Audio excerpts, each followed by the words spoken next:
तो आवाज क्लियर है? सभी से मैं पूछ रही हूँ आवाज।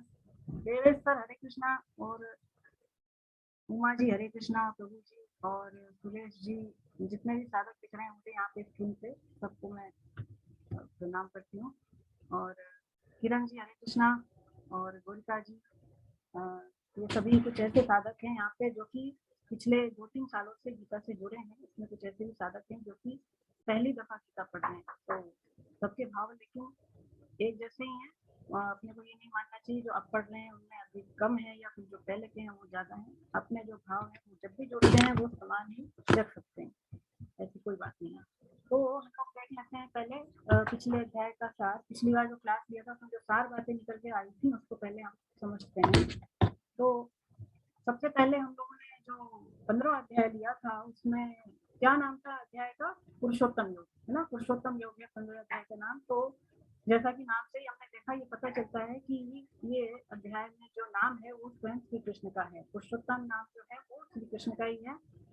और इसमें भगवान ने बहुत सारी में बातें बताई, जैसे कि जीव के बारे में बताया, प्रकृति के बारे में बताया, इसके अलावा परमात्मा जो स्वयं वो है उसके बारे में अलग अलग नामों से इसको लेकिन भगवान ने बताया। देखिए जिन नामों को उन्होंने 7वें अध्याय में परा अपरा और ईश्वर कह के बताया था, उन्हीं को भगवान पुनः इस अध्याय में क्षर अक्षर और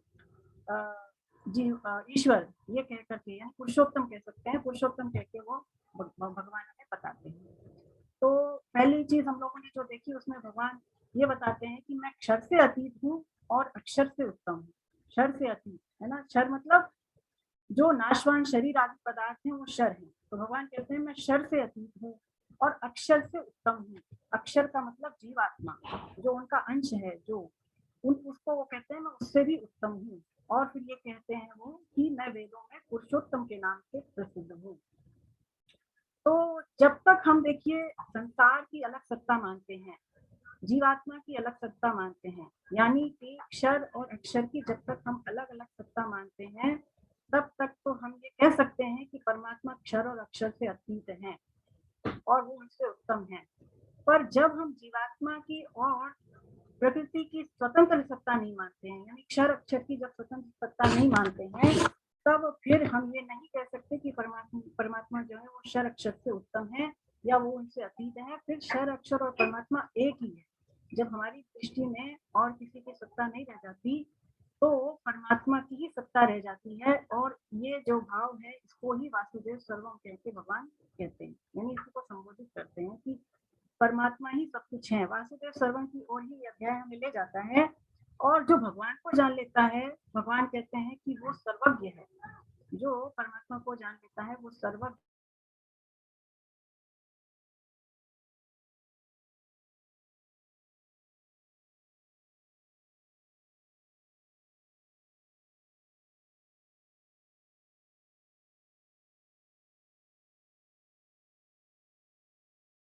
हरे कृष्णा हरे कृष्णा। हाँ, तो मैं ये कह रही थी कि परमात्मा ये कहते हैं कि जो मुझे जान जाता है उसको और कुछ जानना शेष नहीं रह जाता।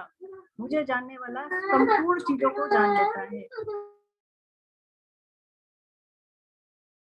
भगवान का जो ज्ञान है वो चाहे जिसने भी अर्जित कर लिया हो, चाहे वो अनपढ़ ही क्यों ना हो, भगवान कहते हैं कि वो सब कुछ जान गया। देखिए अर्जुन भी लास्ट में ये कहते हैं भगवान से, को जानने के बाद मुझे अब कुछ जानना शेष नहीं रह गया और आप जैसा कहेंगे मैं वैसा ही करूंगा। 18वें अध्याय में अर्जुन ऐसे भगवान से कहते हैं। तो इसका मतलब ये है कि परमात्मा का ज्ञान जो है वो सर्वश्रेष्ठ है। वैसे तो जो संसारिक ज्ञान है, जो अनेक कलाओं का विद्याओं का ज्ञान है, स्वामी जी कहते हैं वो भी बड़ा अच्छा है, पर ये तो केवल व्यवहार के काम आने वाला है, केवल संसार में ही काम आता है। लेकिन जो भगवान का ज्ञान है, जो गीता का ज्ञान है, उसको कह सकते हैं वो ज्ञान एक बार अर्जित कर लिया हमें तो वो सर्वश्रेष्ठ ज्ञान है। भगवान कहते हैं मैं भक्तों के द्वारा ज्ञान यज्ञ से पूजा जाऊंगा। 18वें अध्याय में भगवान कहेंगे। तो इसका मतलब है कि परमात्मा का ज्ञान एक बार हो जाए तो उसके बाद दोबारा से अज्ञान नहीं होता। उससे श्रेष्ठ, उससे बड़ा कुछ ज्ञान है नहीं, ऐसा भगवान इस अध्याय में कहते हैं। और भगवान कहते हैं कि जो मुझे जान जाता है, जो मेरी शरण हो जाता है, जो मुझे पुरुषोत्तम जान जाता है, वो ज्ञान ज्ञातव्य, प्राप्त प्राप्तव्य और कृत्य हो जाता है। यानी भक्त को भगवान कर्म योग और ज्ञान योग दोनों का ही फल दे देते हैं। उसके पास कुछ चीज अधूरी रह नहीं जाती है। तो ऐसा कह करके भगवान ने 15वां अध्याय जो है वो इसका उपसंहार किया। और फिर हम लोगों ने जब 16वां अध्याय किया, 16वें अध्याय का क्या नाम था? दैवासुर संपत्ति विभाग योग। तो दैवासुर संपत्ति विभाग योग, जैसे कि नाम से ही पता चलता है, इसमें जो दैव नाम है वो भगवान का ही है। दैवी संपत्ति मतलब जो भगवान की संपत्ति है, भगवान की संपत्ति अर्थात भगवान के जो गुण हैं, जो भगवान के श्रेष्ठ भाव हैं, वो जिसमें आ जाते हैं, फिर वो कहते हैं उसको कि उसमें दैवी संपत्ति आ गई। तो दैवी संपत्ति का मतलब जो भगवान से मिलाने वाली संपत्ति है। तो दैवी संपत्ति और आसुरी संपत्ति दोनों के बारे में अध्याय में भगवान ने हमें बताएंगे। मतलब ये है कि जब हम परमात्मा की ओर चलते हैं, देखिए, तो हमारे अंदर दैवी संपत्ति आती है, और यदि हम संसार की ओर चलते हैं तो हमारे संपत्ति।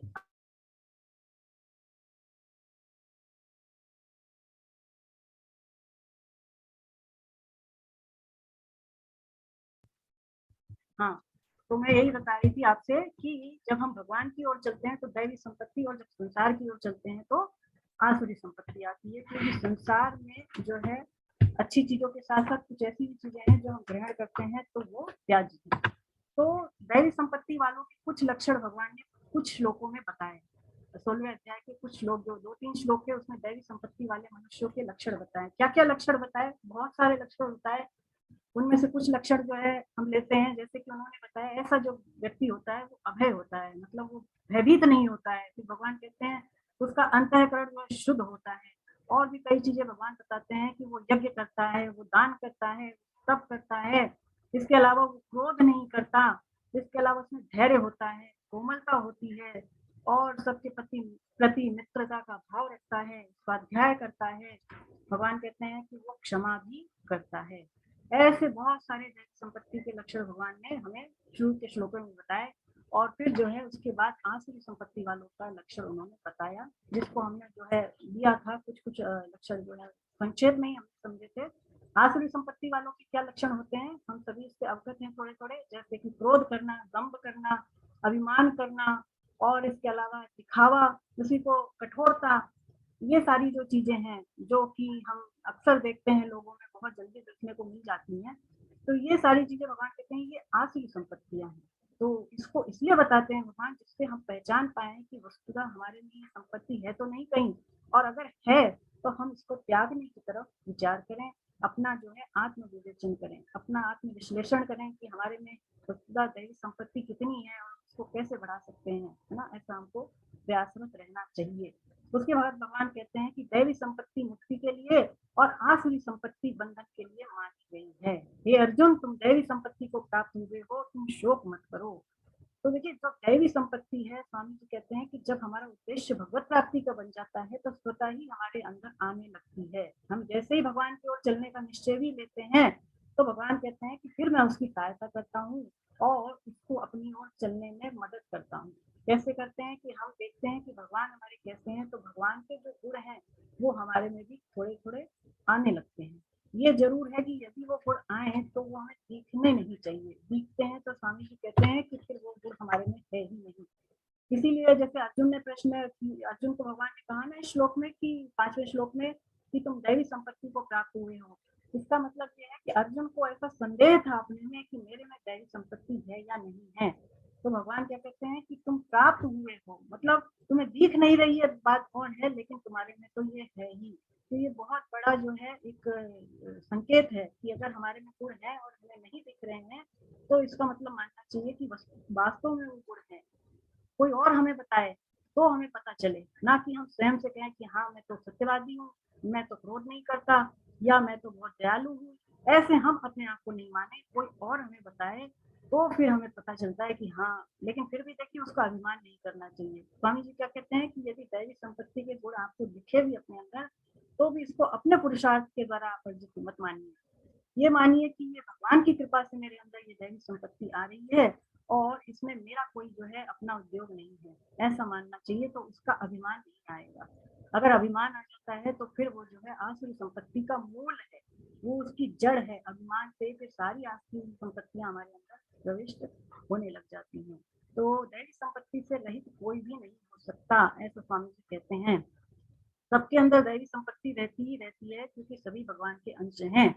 आसुरी संपत्ति तो देखिए आने जाने वाली है, आगंतुक है, पर दैवी संपत्ति से कोई भी मनुष्य नहीं छूट सकता, पूरी तरह से उसको नहीं त्याग कर सकता, क्योंकि भगवान के हम अंश हैं, तो वो हमारे अंदर सदैव रहती है। स्वामी जी कहते हैं आसुरी संपत्ति से दैवी संपत्ति दब तो सकती है, पर वो मिट नहीं सकती, वो फिर से आ जाएगी। अगर हमने आसुरी संपत्ति जैसे ही छोड़ी, तो वैसे ही दैवी संपत्ति प्रकट हो जाएगी। जैसे अंधकार के मिटते ही सूर्य का प्रकाश अपने आप दिखने लग जाता है, सूर्य के प्रकाश को कहीं से लाना नहीं पड़ता, तो वैसे ही जैसे ही आसुरी संपत्ति छूटती है, जो बचती है फिर वो दैवी संपत्ति होती है। तो यहाँ तक अभी हम लोगों ने समझा। अब हम लोग जो है इसमें आगे चलेंगे 16वें अध्याय में। तो कौन से श्लोक से हम लोगों को लेना है? 6ठे श्लोक से लेना है शायद, है ना? तो कोई मुझे बताएं कि कहाँ तक हुआ है हमारा ये अध्याय। अभी राजेंद्र सर बताएंगे। मैं तब तक ये आपके सामने पीपीटी इसका शेयर कर रही हूँ। कौन से श्लोक तक हुआ था सर? आचार्य जी ध्यान नहीं आ रहा। देखिए ध्यान करें, अभी जो मैंने श्लोक बताया उसी से ध्यान आ जाना चाहिए। आपको जो मैंने सार बताया, सार बात बताई, उसी से कोशिश करें पकड़ने की।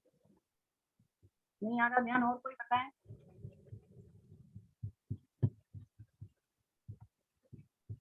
कौन बताएंगे? हाँ शिवलाल सर बताएंगे। सर कहाँ तक हुए थे हमारे श्लोक? 16.5 तक हुआ था मैडम।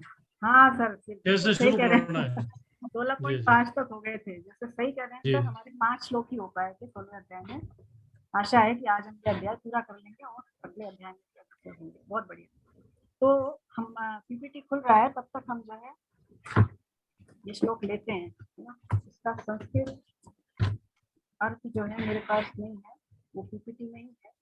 तो संस्कृत का जो श्लोक है वो तो देखने से ही पता चलेगा, बाकी हिंदी अर्थ मेरे पास है।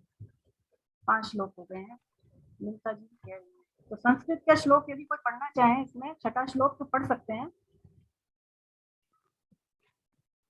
16वें अध्याय का 6ठा श्लोक संस्कृत का श्लोक पढ़े और हिंदी श्लोक में उससे लूंगी। पढ़ेंगे? कोई किसी को पढ़ने की इच्छा हो रही है? कोई संस्कृत के श्लोक लेना चाह रहा है यदि, तो 1-2 श्लोक वो अपनी तरफ से भी ले सकते हैं। उसका हिंदी अर्थ मैं लेके उसका भावार्थ मैं समझा दूंगी। हाँ जी कविता जी पढ़ें।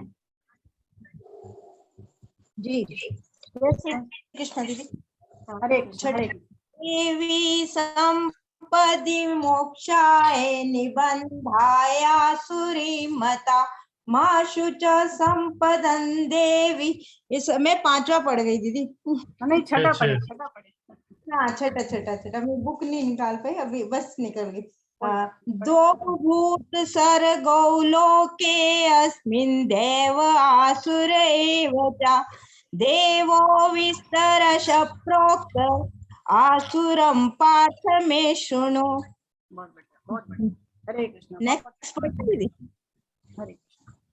तो हरे ये जो श्लोक है इसमें भगवान क्या कहते हैं? इसमें कहते हैं भगवान की इस लोक में 2 तरह के प्राणियों की सृष्टि है, दैवी और आसुरी। दैवी को तो मैंने पहले ही विस्तार से कह दिया, अब हे पार्थ तुम मुझसे आसुरी को विस्तार से सुनो। तो देखिए ये जो श्लोक आएंगे अब 6 से लेकर के 20 तक जो श्लोक आएंगे, इसमें स्वामी जी कहते हैं कि भगवान ने हमें आसुरी संपत्ति वालों के ही लक्षण बताए हैं। अब विस्तार से भगवान बता रहे हैं ना, तो 6 से लेकर 20 तक भगवान आसुरी संपत्ति वालों के लक्षण विस्तार से बताते हैं और उनकी अधोगति क्या होती है, कहाँ वो जाते हैं, वो भी भगवान हमें इन श्लोकों में बताएंगे। वैसे तो ये श्लोक जो आप पढ़ेंगे वैसे स्वयं से पढ़ने से भी समझ में आते हैं, क्योंकि इसमें कुछ समझने जैसा है नहीं। हम अगर श्लोकों को पढ़ें, भावार्थ पढ़ें अगर अपने पुस्तक में, तो वो आसानी से समझ लेंगे हम। फिर भी हम इसका जो है थोड़ा थोड़ा अपने जो है इसका क्लास में भी लेते हैं। तो 2 तरह की संपत्ति भगवान कह रहे हैं, आसुरी और दैवी। दैवी संपत्ति जैसे मैंने पहले बताया कि इसमें जो दैव नाम है वो भगवान श्री कृष्ण का ही है, परमात्मा का ही है।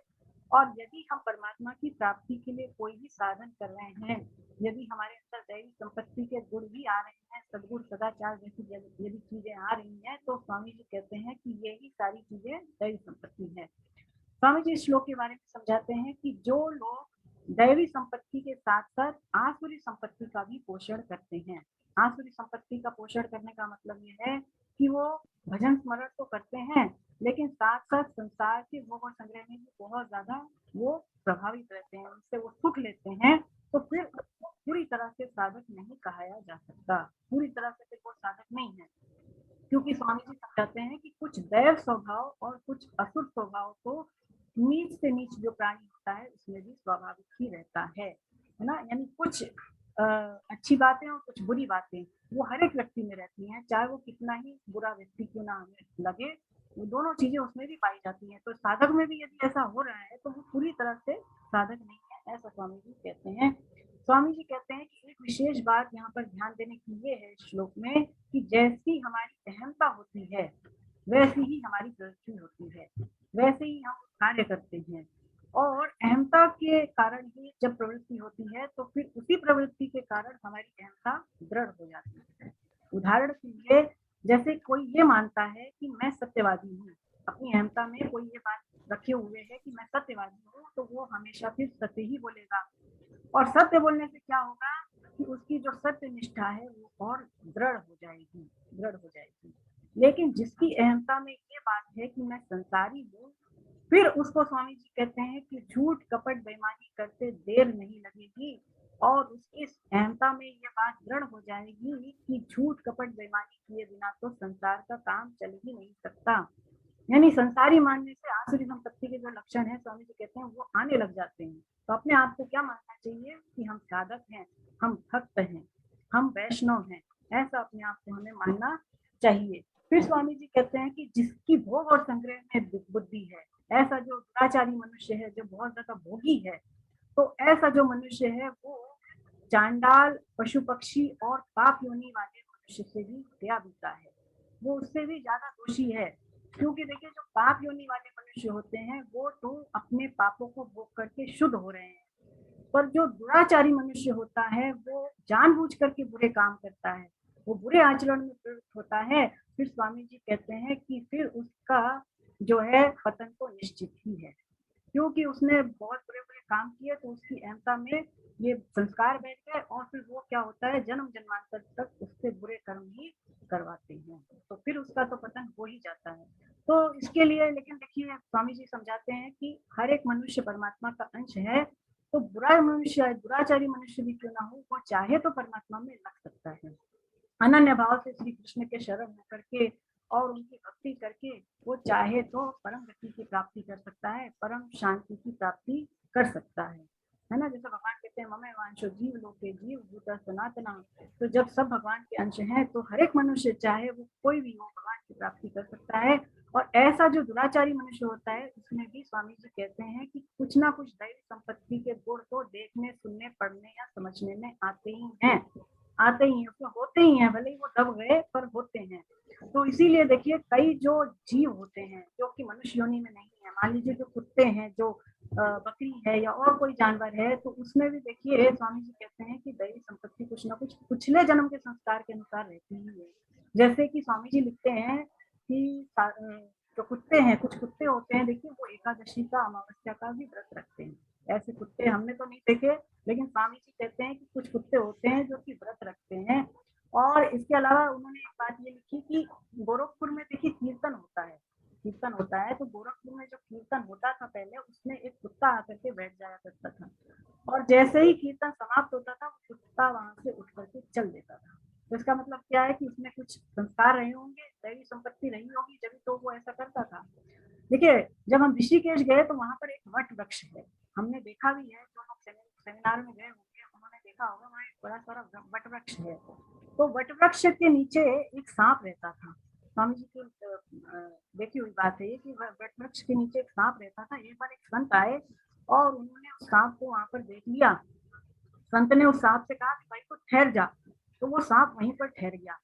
फिर उन्होंने संत ने उसको पूरी गीता सुनाई, और सांप ने पूरी गीता सुनी, देखिए पूरी गीता सुनी उस सांप ने, और फिर वो वहां से चला गया और फिर कभी लौट करके वो वट वृक्ष के नीचे आया ही नहीं।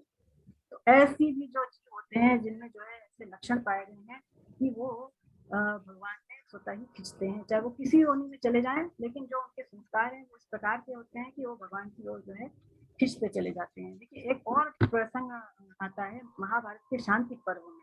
तो महाभारत के शांति पर्व में ये प्रसंग आता है कि इसी संदर्भ को लेके कि एक शिकारी था, वो शिकार करता था और पक्षियों को मार करके अपना वो पेट भरता था। एक बार वो शिकार करने के लिए गया तो बहुत तेज आंधी तूफान चलने लग गया और बहुत तेज जो है हवा चलने लग गई, तो बारिश होने लग गई। फिर वो शिकारी जो है अपने को बचाने के लिए कहीं पर आश्रय ढूंढने लग गया। तो एक पेड़ था, तो वो वहां उसके नीचे जाकर के बैठ गया। अब उसी पेड़ पर देखिए एक दंपत्ति कबूतर कबूतरी का घोंसला था। वो उस समय वहां थे नहीं, दाना चुगने के लिए बैठ गए थे। अब जैसे ही बारिश तेज हो गई तो जो कबूतरी थी वो वापस उड़ करके और अपने वो घर में आ गई, परंतु जो कबूतर था वो अभी आया नहीं था। तो क्योंकि कबूतरी को भी बहुत ज्यादा ठंड लग रही थी, बहुत ज्यादा उसके पंख भीग गए थे, अब वो जो है ठिठुर के मारे वो नीचे गिर पड़ी। तो नीचे गिर पड़ी तो नीचे तो वो शिकारी बैठा हुआ था, तो उसने क्या किया, उसको पकड़ लिया और उसको अपने पिंजरे में बंद कर लिया। अब कुछ देर बाद वहां पर देखिए वो कबूतर आया अपने घर में, तो उसने जब वो अपनी कबूतरी को नहीं देखा तो फिर उसने जो है रोने लग गया, विलाप करने लग गया।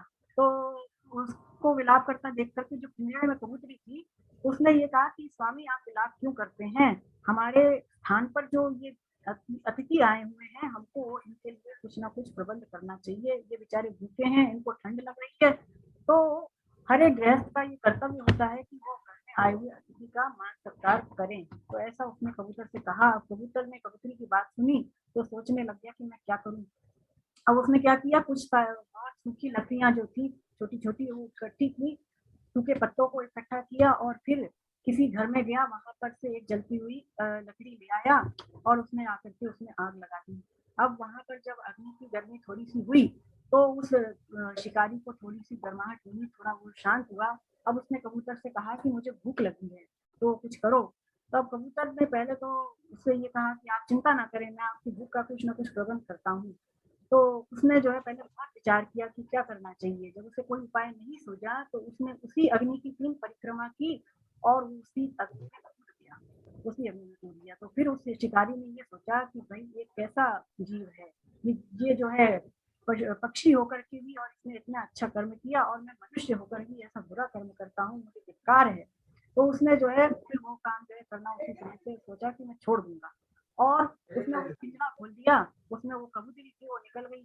उसने देखा कि मेरे पति तो अब नहीं रहे, वो बहुत ज्यादा दुखी हुई, उसके वियोग को सह नहीं कर पाई और वो भी उसी अग्नि में कूद गई।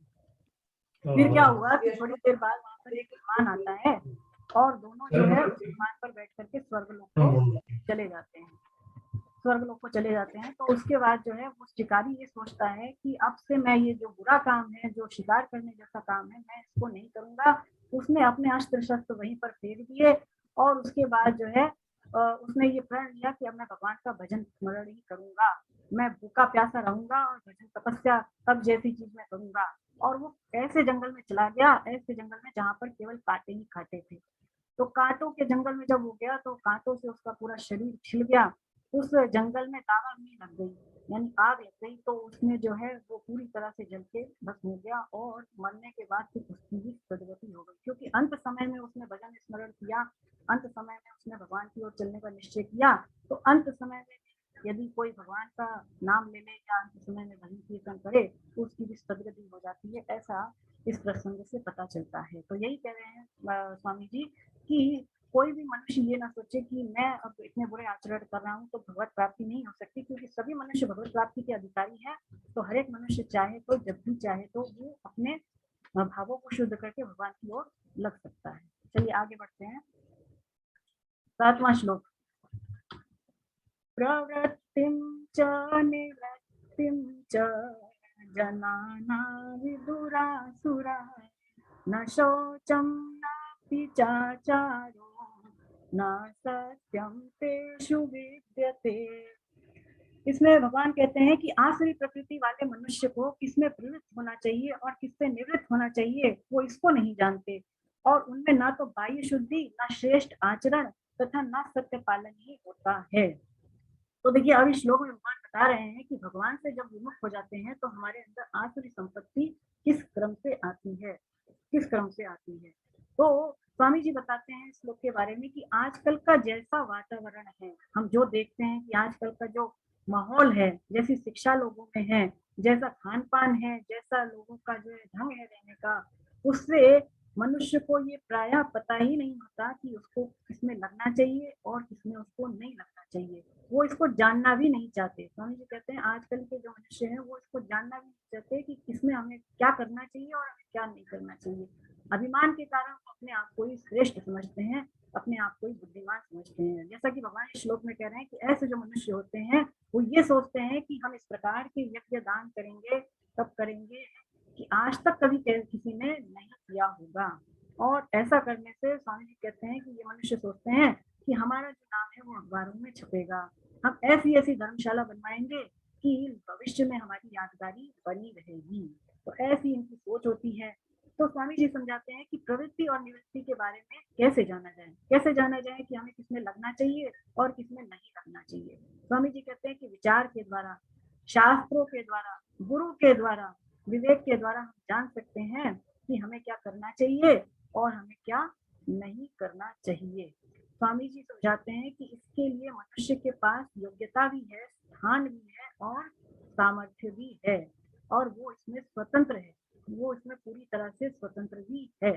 तो केवल आवश्यकता है कि इनमें हम इनमें लगे। स्वामी जी समझाते हैं कि जो आसुरी प्रवृत्ति के मनुष्य होते हैं वो बड़ा मुश्किल है कि भगवान में लग जाए।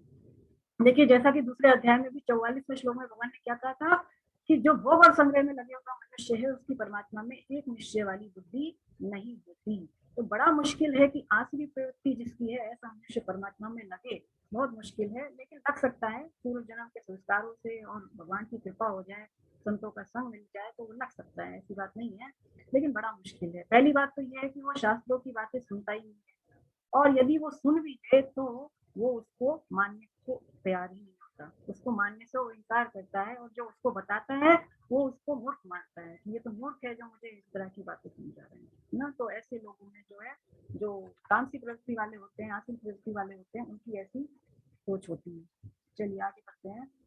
देखिए इसमें जो अर्थ है वो हम स्वयं से पढ़े है ना, वो समझ में आते हैं। मैं केवल मूल बातों को पकड़ रही हूँ सारी श्लोकों की। आसुरी संपत्ति वालों में जो मूल जो दोष होते हैं उनको ही मैं जो है इन श्लोकों में ले रही हूँ। चलिए 8वां श्लोक। असत्यम प्रतिष्ठम ते जगदांबुरनीश्वरम अपरस्पर संभूतम किमन्यत् काम हेतुकम। वे कहा करते हैं कि संसार असत्य, बिना मर्यादा के और बिना ईश्वर के अपने आप केवल स्त्री और पुरुष के संयोग से पैदा हुआ है, इसलिए काम ही इसका कारण है और इसके सिवा क्या कारण है, और इस कारण को ही, इसके अलावा कोई कारण हो ही नहीं सकता। तो देखिए कैसी उनकी सोच होती है। आसुरी संपत्ति वालों की सोच के बारे में उनके जो भाव है भगवान हमें इन श्लोकों में आप बता रहे हैं ना। तो स्वामी जी समझाते हैं कि जो धार्मिक मनुष्य होता है, जो दैवी संपत्ति जिसमें होती है, देखिए ऐसे मनुष्यों की तो परमात्मा में, धर्म में और पुनर्जन्म जैसी चीजों में श्रद्धा होती है। लेकिन जो आसुरी प्रवृत्ति वाले मनुष्य होते हैं वो ये नहीं मानते हैं। वो ये मानते हैं कि इस संसार में पाप पुण्य, धर्म अधर्म आदि की कोई मर्यादा है ही नहीं, कोई मर्यादा नहीं है इन चीजों की, और इस जगत का कोई भी मालिक नहीं है, ऐसा उनकी सोच होती है। सोचते हैं कि ये संसार में पाप पुण्य का फल भुगतने वाला भी कोई नहीं है। तो ऐसे इससे उनकी सोच होती है। स्वामी जी कहते हैं कि जब मनुष्य सत्कर्म नहीं करता, सत्कर्मों में जब उसकी प्रवृत्ति नहीं होती, तो फिर उसके जो सद्भाव है वो भी धीरे धीरे लुप्त हो जाते हैं, उनका निरादर होता है, तो सद्भाव धीरे धीरे दबते चले जाते हैं। इसी बात को मानो भगवान इस श्लोक में बता रहे हैं। चलिए आगे बढ़ते हैं। 9वां श्लोक। एतां दृष्टिमभ्रष्टभ्य नष्टात्मानोपबुद्धया प्रभवन्त्युग्रम कर्माणां क्षयाय जगतो हिताय। इस पूर्वोक्त नास्तिक दृष्टि का आश्रय लेने वाले जो मनुष्य अपने नित्य स्वरूप को नहीं मानते, जिनकी बुद्धि तुच्छ है, जो उग्र कर्म करने वाले और संसार के शत्रु हैं, उन मनुष्यों की सामर्थ्य का उपयोग संसार का नाश करने के लिए ही होता है। तो देखिए अब ये जो 2 श्लोक आएंगे, 9वां और 10वां, इसमें भगवान ने आसुरी संपत्ति के बारे में बताते हुए इन दो ही श्लोकों में इसका उपसंहार ही कर दिया है ना। अब इसके बारे में और आगे नहीं बताएंगे भगवान।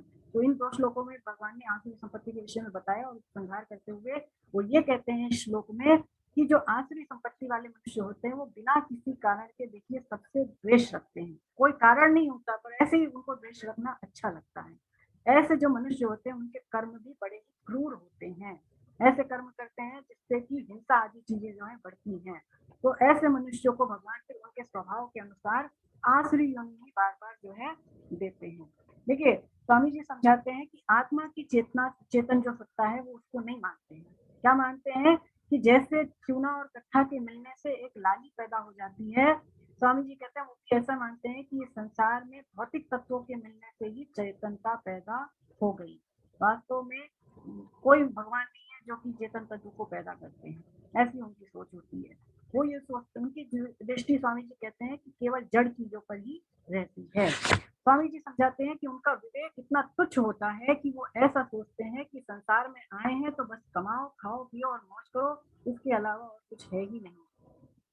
तो ऐसा उनके विचार होते हैं। वो इस बात को नहीं मानते हैं कि परलोक जैसी कोई चीज है, पुनर्जन्म जैसी कोई चीज है, भविष्य में क्या होगा, इस बात में उनकी बुद्धि बिल्कुल भी नहीं चलती है। ऐसे देखिए वो बिल्कुल ही उल्टी बुद्धि वाले होते हैं।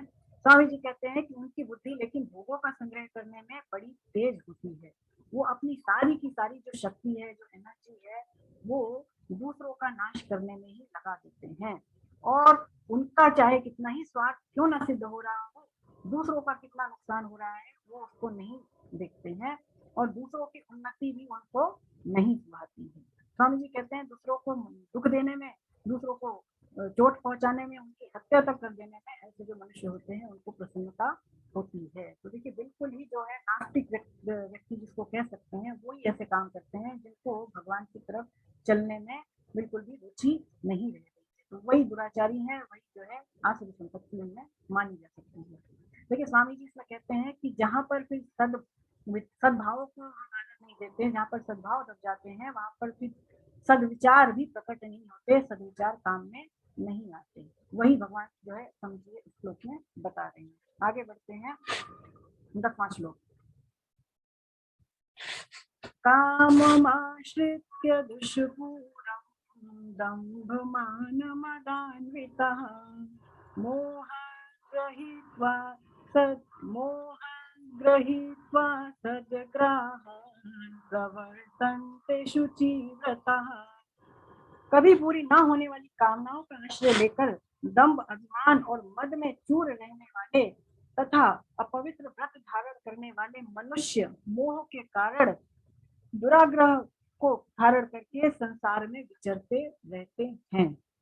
तो भगवान इसमें कह रहे हैं कि कभी पूरी ना होने वाली कामनाएं, तो जो आसुरी प्रवृत्ति वाले मनुष्य होते हैं उनमें कामनाएं बहुत ज्यादा रहती हैं, बहुत ज्यादा कामनाएं रहती हैं संसार को लेकर के। और वो ये सोचते हैं कि बिना कामनाओं के तो मनुष्य पत्थर की मूर्ति के समान है। ऐसा सोचते हैं कि यदि हम कामना नहीं करेंगे तो संसार में कोई उन्नति कर ही नहीं सकते। उनके अंदर दम्भ होता है। दम्भ का मतलब दिखावा। जहाँ पर स्वामी जी कहते हैं जैसा मान सम्मान धन संपत्ति उनको मिलने लग जाता है वैसा वो वहां पर अपने आप को दिखाने लग जाते हैं। अभिमान होता है उनके अंदर, मद होता है। मद का मतलब क्या है? नशा।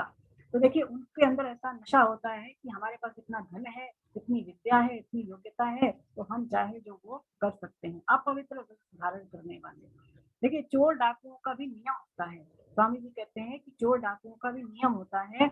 ऐसा नियम लेते हैं वो कि जब तक हम इतने इतने लोगों को मार नहीं देंगे तब तक हम किसी के हाथ से कुछ लेंगे नहीं। यानी जब तक हम बुरे काम नहीं कर लेंगे तब तक हम जो है कुछ चीज खाएंगे नहीं। और हम इतने गांव में आग लगा देंगे या हम इतने लोगों को चोट पहुंचा देंगे, ऐसा करने के पहले जो है हम ये काम नहीं करेंगे। तो ऐसे ऐसे वो व्रत और नियम लेते हैं। फिर भगवान कह रहे हैं कि मोह के कारण वो दुराग्रहों को धारण करते हैं। तो मोह में देखिए हमने पहले ही देखा कि मोह में इंसान की जो बुद्धि है वो उल्टी चलती है।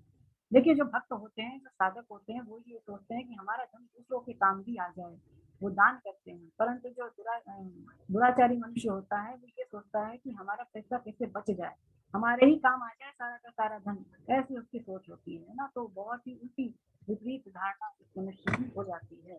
देखिए एक इसमें प्रसंग है कि एक बार कामनाओं के ऊपर है ये प्रसंग। तो कामनाएं जो व्यक्ति की हमेशा उसको परेशान करती है। एक राजा था, राजा के पास एक बकरी थी। तो बकरी बड़ी अच्छी और हट्टी कट्टी थी। तो राजा ने घोषणा करी कि जो भी व्यक्ति इस बकरी का पेट भर देगा तो उसको मैं मुंह मांगा इनाम दूंगा, और जो नहीं भर पाया उसको मैं दंड भी दूंगा। तो कई व्यक्ति जो थे वो इनाम के चक्कर में उसको ले गए और उसको खाना वाना खिलाया। और वापस जब राजा के पास लेकर के आए और राजा ने जैसे ही उस बकरी को घास दिखाई तो बकरी फिर से उस घास की तरफ मुंह करके घास को खाने लग जाती है। तो इनाम किसी को नहीं मिला। एक संत आए, एक सन्यासी आए, उन्होंने कहा कि मैं इसका पेट भर दूंगा। तो राजा ने कहा कि आप तो पहले ही कुछ है नहीं आपके पास, आप तो संत आदमी है, खाने पीने की चीज आपके पास कहाँ है, आप कैसे पेट भरेंगे। फिर भी उन संत ने कहा कि नहीं, मैं इसका पेट भर दूंगा। और वो संत उसको ले गए, खाने पीने की कई चीजें उसके सामने रखी, लेकिन जैसे ही बकरी वो खाना खाना के लिए जाती तो वो क्या करते, उसके सिर पर एक डंडा मारते। तो जैसे ही वो खाने जाती वैसे ही डंडा मारते। अब बकरी जो है वो समझ गई। अब शाम को वो सन्यासी राजा के पास बकरी को लेकर के गए और बोले कि राजा बोले कि ये तो बड़ी भूखी लगती है, लगता नहीं कि इसका पेट भरा हुआ है। तो सन्यासी ने कहा नहीं महाराज, इसका पेट भर चुका है, आप इसको परीक्षा करके देख लीजिए। तो फिर राजा ने जैसे उसके सामने जो है घास रखी तो उस बकरी ने मुंह फेर लिया, उसने वो घास नहीं खाई। तो जब तक कि मनुष्य अपनी कामनाओं को कम नहीं करता, जब तक वो कामनाओं को छोड़ने का विचार नहीं करता, तो कामनाएं जो है उसकी कभी समाप्त होती नहीं है। जैसे अग्नि में घी डालते हैं तो वो क्या करती है, घी से अग्नि बढ़ती है। ऐसे ही यदि कामनाओं को पूरा करते रहेंगे तो कामनाएं कभी भी मिटेगी नहीं। भोगों को भोगते हुए कामना मिटती नहीं है। कामनाओं का त्याग तो केवल और केवल भगवान के परायण होने से, भगवत निश्चय करने से और अपनी इच्छाओं को कम करने से ही हो सकता है ना। चलिए आगे बढ़ते हैं। 11वां श्लोक।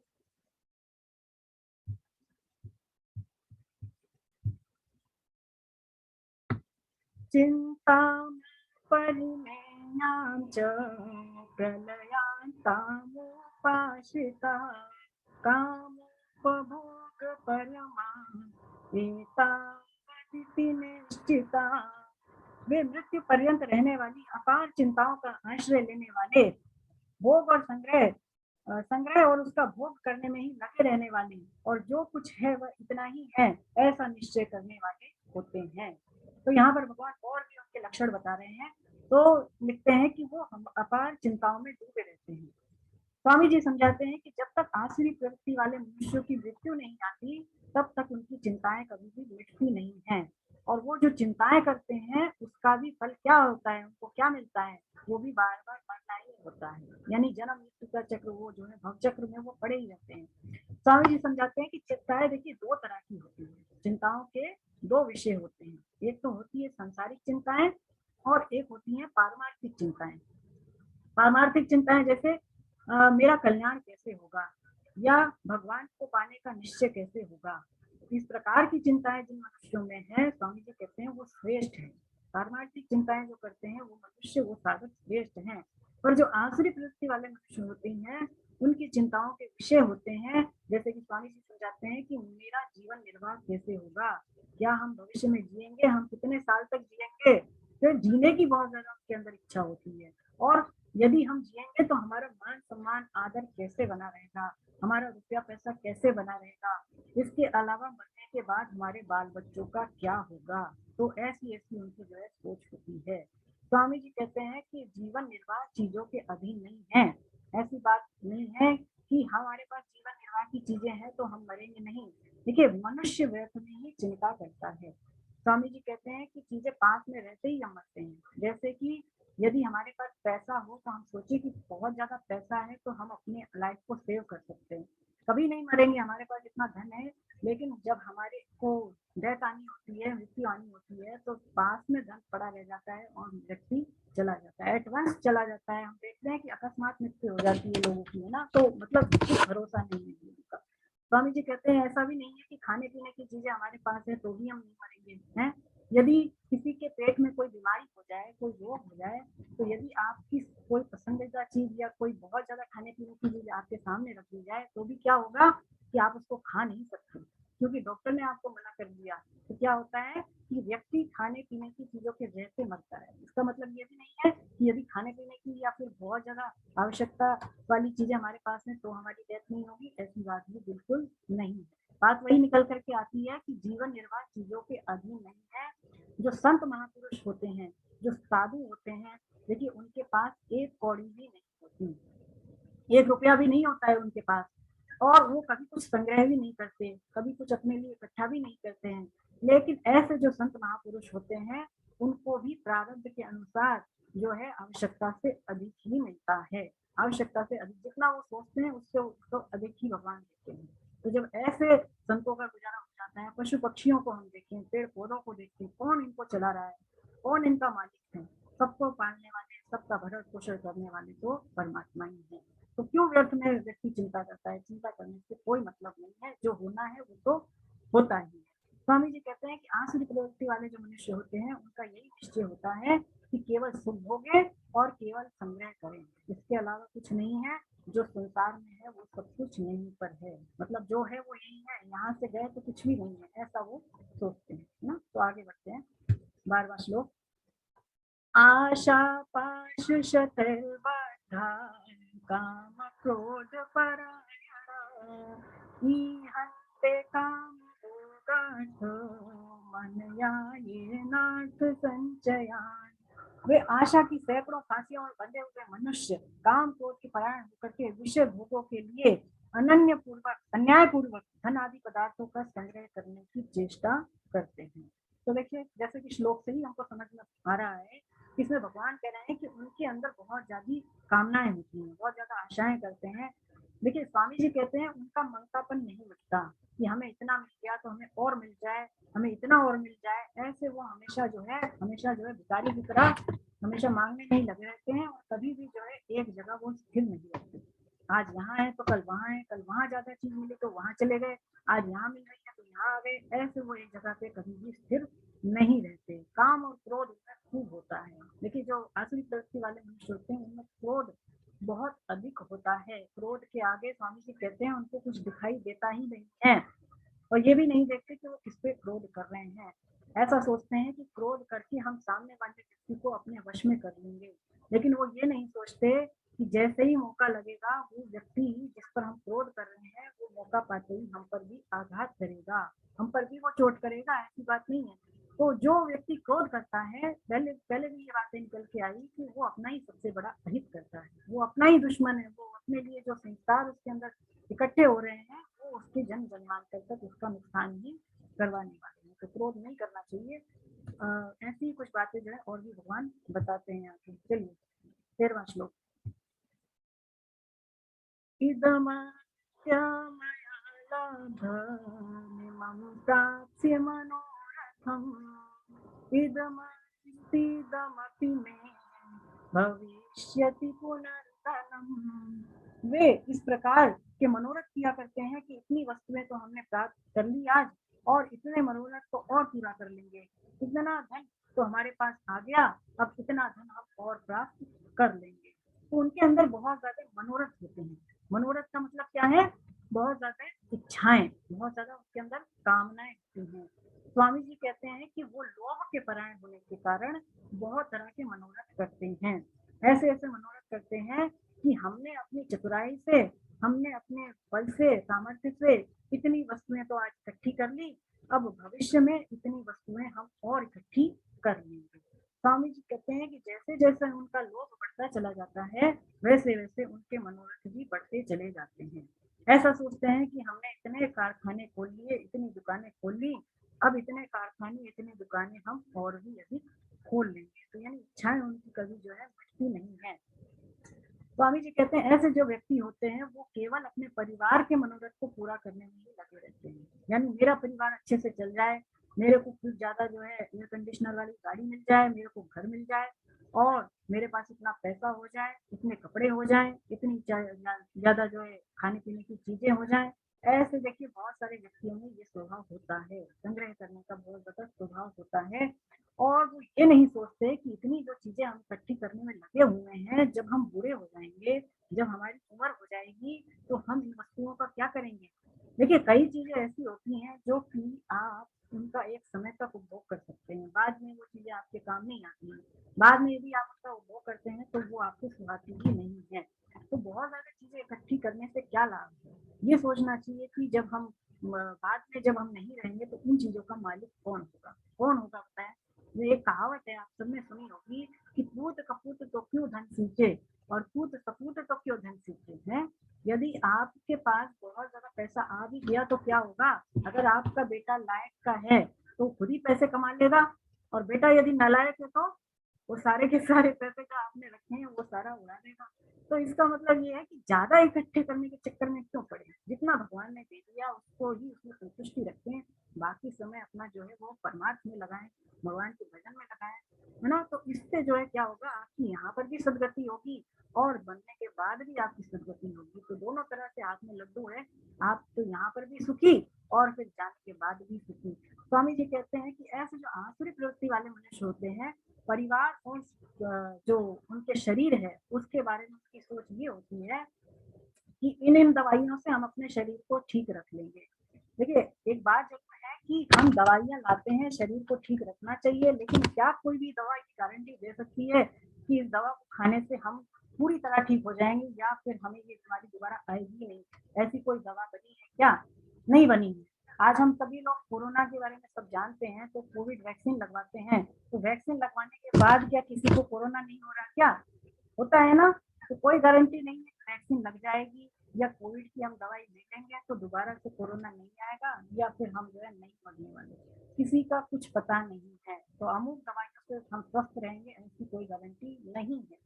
कितनी भी चीजें हमारे पास इकट्ठी हो जाए, वो सोचते हैं कि इन चीजों से हम सुख ले लेंगे, हम इससे आराम कर सकेंगे, लेकिन ऐसा होता नहीं है ना। जो कुछ होना होता है वही होता है।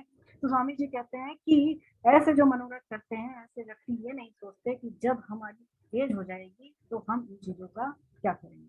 तो मतलब व्यक्ति को बहुत ज्यादा जो है लालची उसका जो स्वभाव वो भी बना जिसको कहते हैं, वो उसमें नहीं होना चाहिए। स्वामी जी कहते हैं कि वही महात्मा जो पहले जिनकी बात आई, जिनके पास कुछ भी नहीं होता, उनको आवश्यकता से अधिक भगवान देते हैं। देखिए, तुलसीदास जी भी रामचरितमानस में क्या कहते हैं कि प्रारब्ध को पहले रचा पीछे रचा शरीर, तुलसी चिंता क्यों करे भजले जय रघुवीर, ना।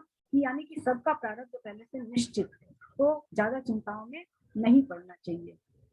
देखिए, लोभी व्यक्ति जो होता है उसके बारे में इसमें प्रसंग है कि लोभी व्यक्ति जो धन इकट्ठा करता है वो धन ना उसके काम आता है जीवन भर और ना दूसरों के ही काम आ पाता है, और वो धन का यूं रहता है और वो चला जाता है। तो लोभी व्यक्ति की बात यहाँ पर हो रही है। तो इसमें प्रसंग है कि एक जो है वैश्य था, तो वैश्य जो है वो बहुत ज्यादा लोभी प्रवृत्ति का था और वो गंगा तट पर रहता था।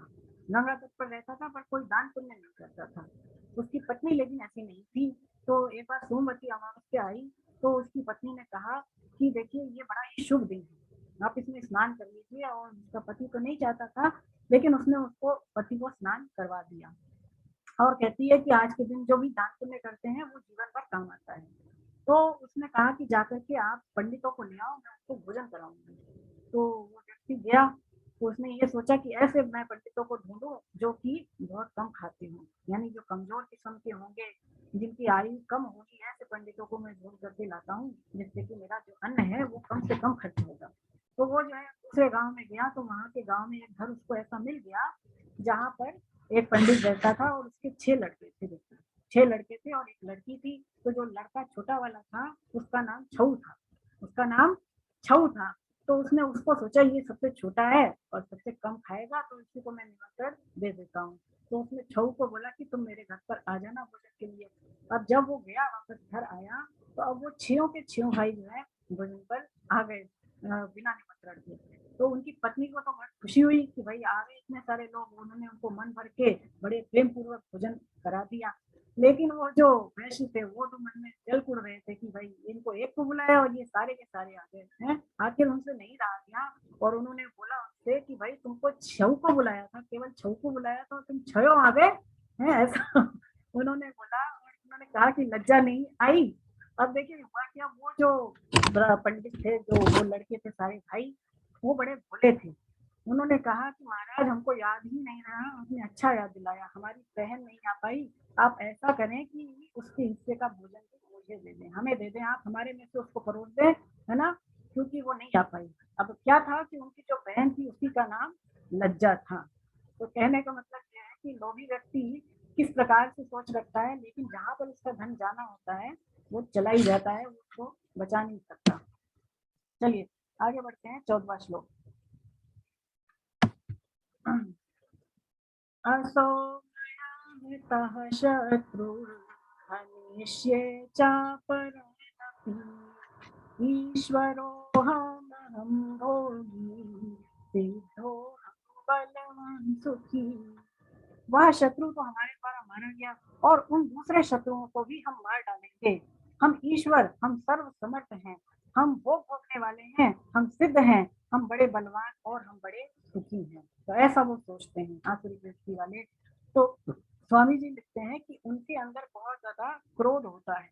क्रोध होने के कारण वो ऐसा विचार करते हैं, ऐसी सोच रखते हैं कि जो व्यक्ति हमारी बात नहीं मानते थे हमने उनको मार दिया, और भविष्य में जो हमारे खिलाफ चलेंगे, हमारे विपरीत चलेंगे, हमारा बुरा करने की सोचेंगे, उनको भी हम अच्छी तरह से मजा चखा देंगे। ऐसी उनकी सोच होती है। स्वामी जी कहते हैं वो ये सोचते हैं कि हमारे पास इतना धन है, हमारे पास इतना बल है, बुद्धि है, पैसा है, तो हम चाहे जैसे कर सकते हैं, हम सर्व समर्थ हैं और हमारी बराबरी कौन कर सकता है। तो देखिए ऐसी उनकी सोच होती है, अपने आगे वो जो है किसी को नहीं दिखते।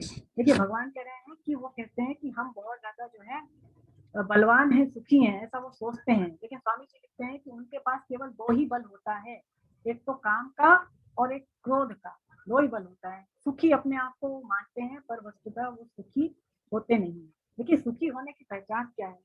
यदि वास्तव में आप सुखी हैं भीतर से, तो आपके ऊपर अनुकूलता प्रतिकूलता का असर नहीं होगा। जो आत्यांतिक सुख है, जिसको हमने पढ़ा था चिन्मय सुख, जो भगवान का सुख, जो भगवत प्रेम है, वो जो सुख मिल जाता है, तो उसके बाद हमारे ऊपर बाहरी चीजों का असर नहीं पड़ता। तो यदि अनुकूलता प्रतिकूलता में सुखी दुखी हो रहे हैं तो ये सच्चा सुख नहीं है। तो ऐसे व्यक्ति सोचते तो हैं कि हम सुखी हैं, लेकिन सुख उनको वास्तविक सुख का पता होता ही नहीं है। देखिए जब हम लोग 8वें अध्याय में थे तो उसमें चौथे श्लोक में स्वामी जी ने ये समझाया कि मनुष्य को जब तक आंख खुले, जब से आंख खुले और जब तक आंख बंद हो, यानी सोने तक, उसको सब समय भगवान के चिंतन में ही लगाना चाहिए, और इस बीच उसको काम, क्रोध, लोभ और इन चीजों को आने का अवसर नहीं देना चाहिए ना, कामनाओं को और ईर्ष्या को, ये सारी चीजों को उसको उत्पन्न होने का इस बीच में अवसर देना ही नहीं चाहिए। तो इसका मतलब ये है कि मनुष्य को ज्यादा से ज्यादा समय जो है परमार्थ में लगाना चाहिए, और बहुत ज्यादा जो है अगर कामनाएं करते हैं तो क्रोध आना स्वाभाविक है। चलिए आगे बढ़ते हैं 15वां श्लोक।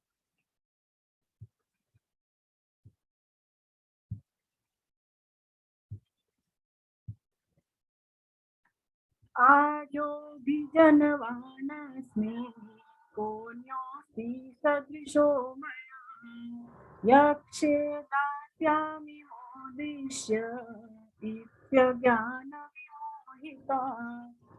ऐसा सोचते हैं कि हम धनवान हैं, बहुत से मनुष्य हमारे पास हैं, हमारे समान दूसरा और कौन है, हम खूब यज्ञ करेंगे, खूब दान करेंगे, मौज मस्ती से रहेंगे।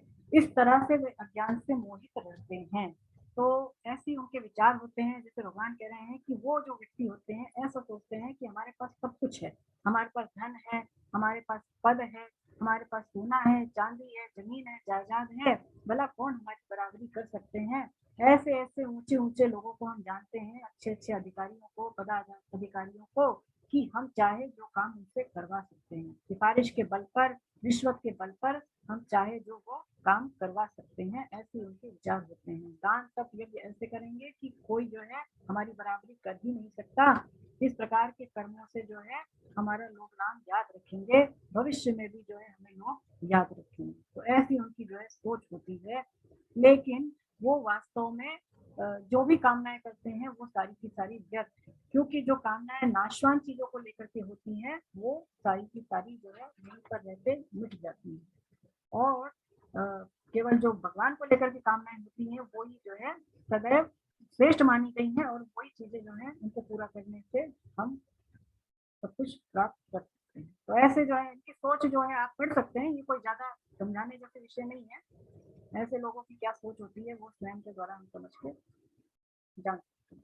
17वां श्लोक।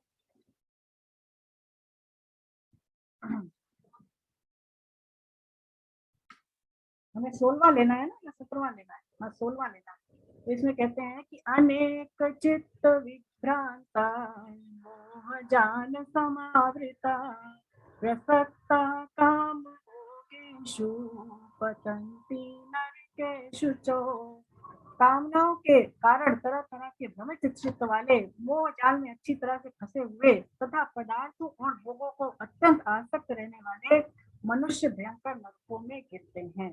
तो अब जब इनके अंदर बहुत ज्यादा कामनाएं होती हैं तो जाहिर सी बात है कि इनके कर्म भी उसी प्रकार से होते हैं, यानी क्रूर और निर्दयी जो कर्म होते हैं जिनमें बिल्कुल दया भाव नहीं हो, इस प्रकार के वो कर्म करते हैं और फल स्वरूप वो जो है नरकों में गिरते हैं, फल स्वरूप वो जो है नरकों को प्राप्त करते हैं।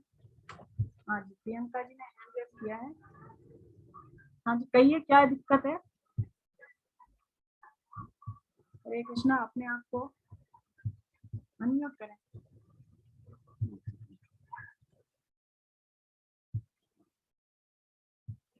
हाँ जी, पूछे।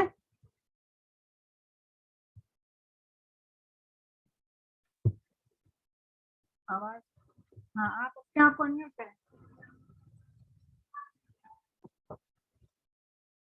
गलती से हैंड रेज हुआ है या आप कुछ पूछना चाह रही हैं? चलिए कोई बात नहीं, आप बाद में पूछ सकते हैं, अभी जो है थोड़ा क्लास के बाद हम जो प्रश्न कर ले सकते हैं।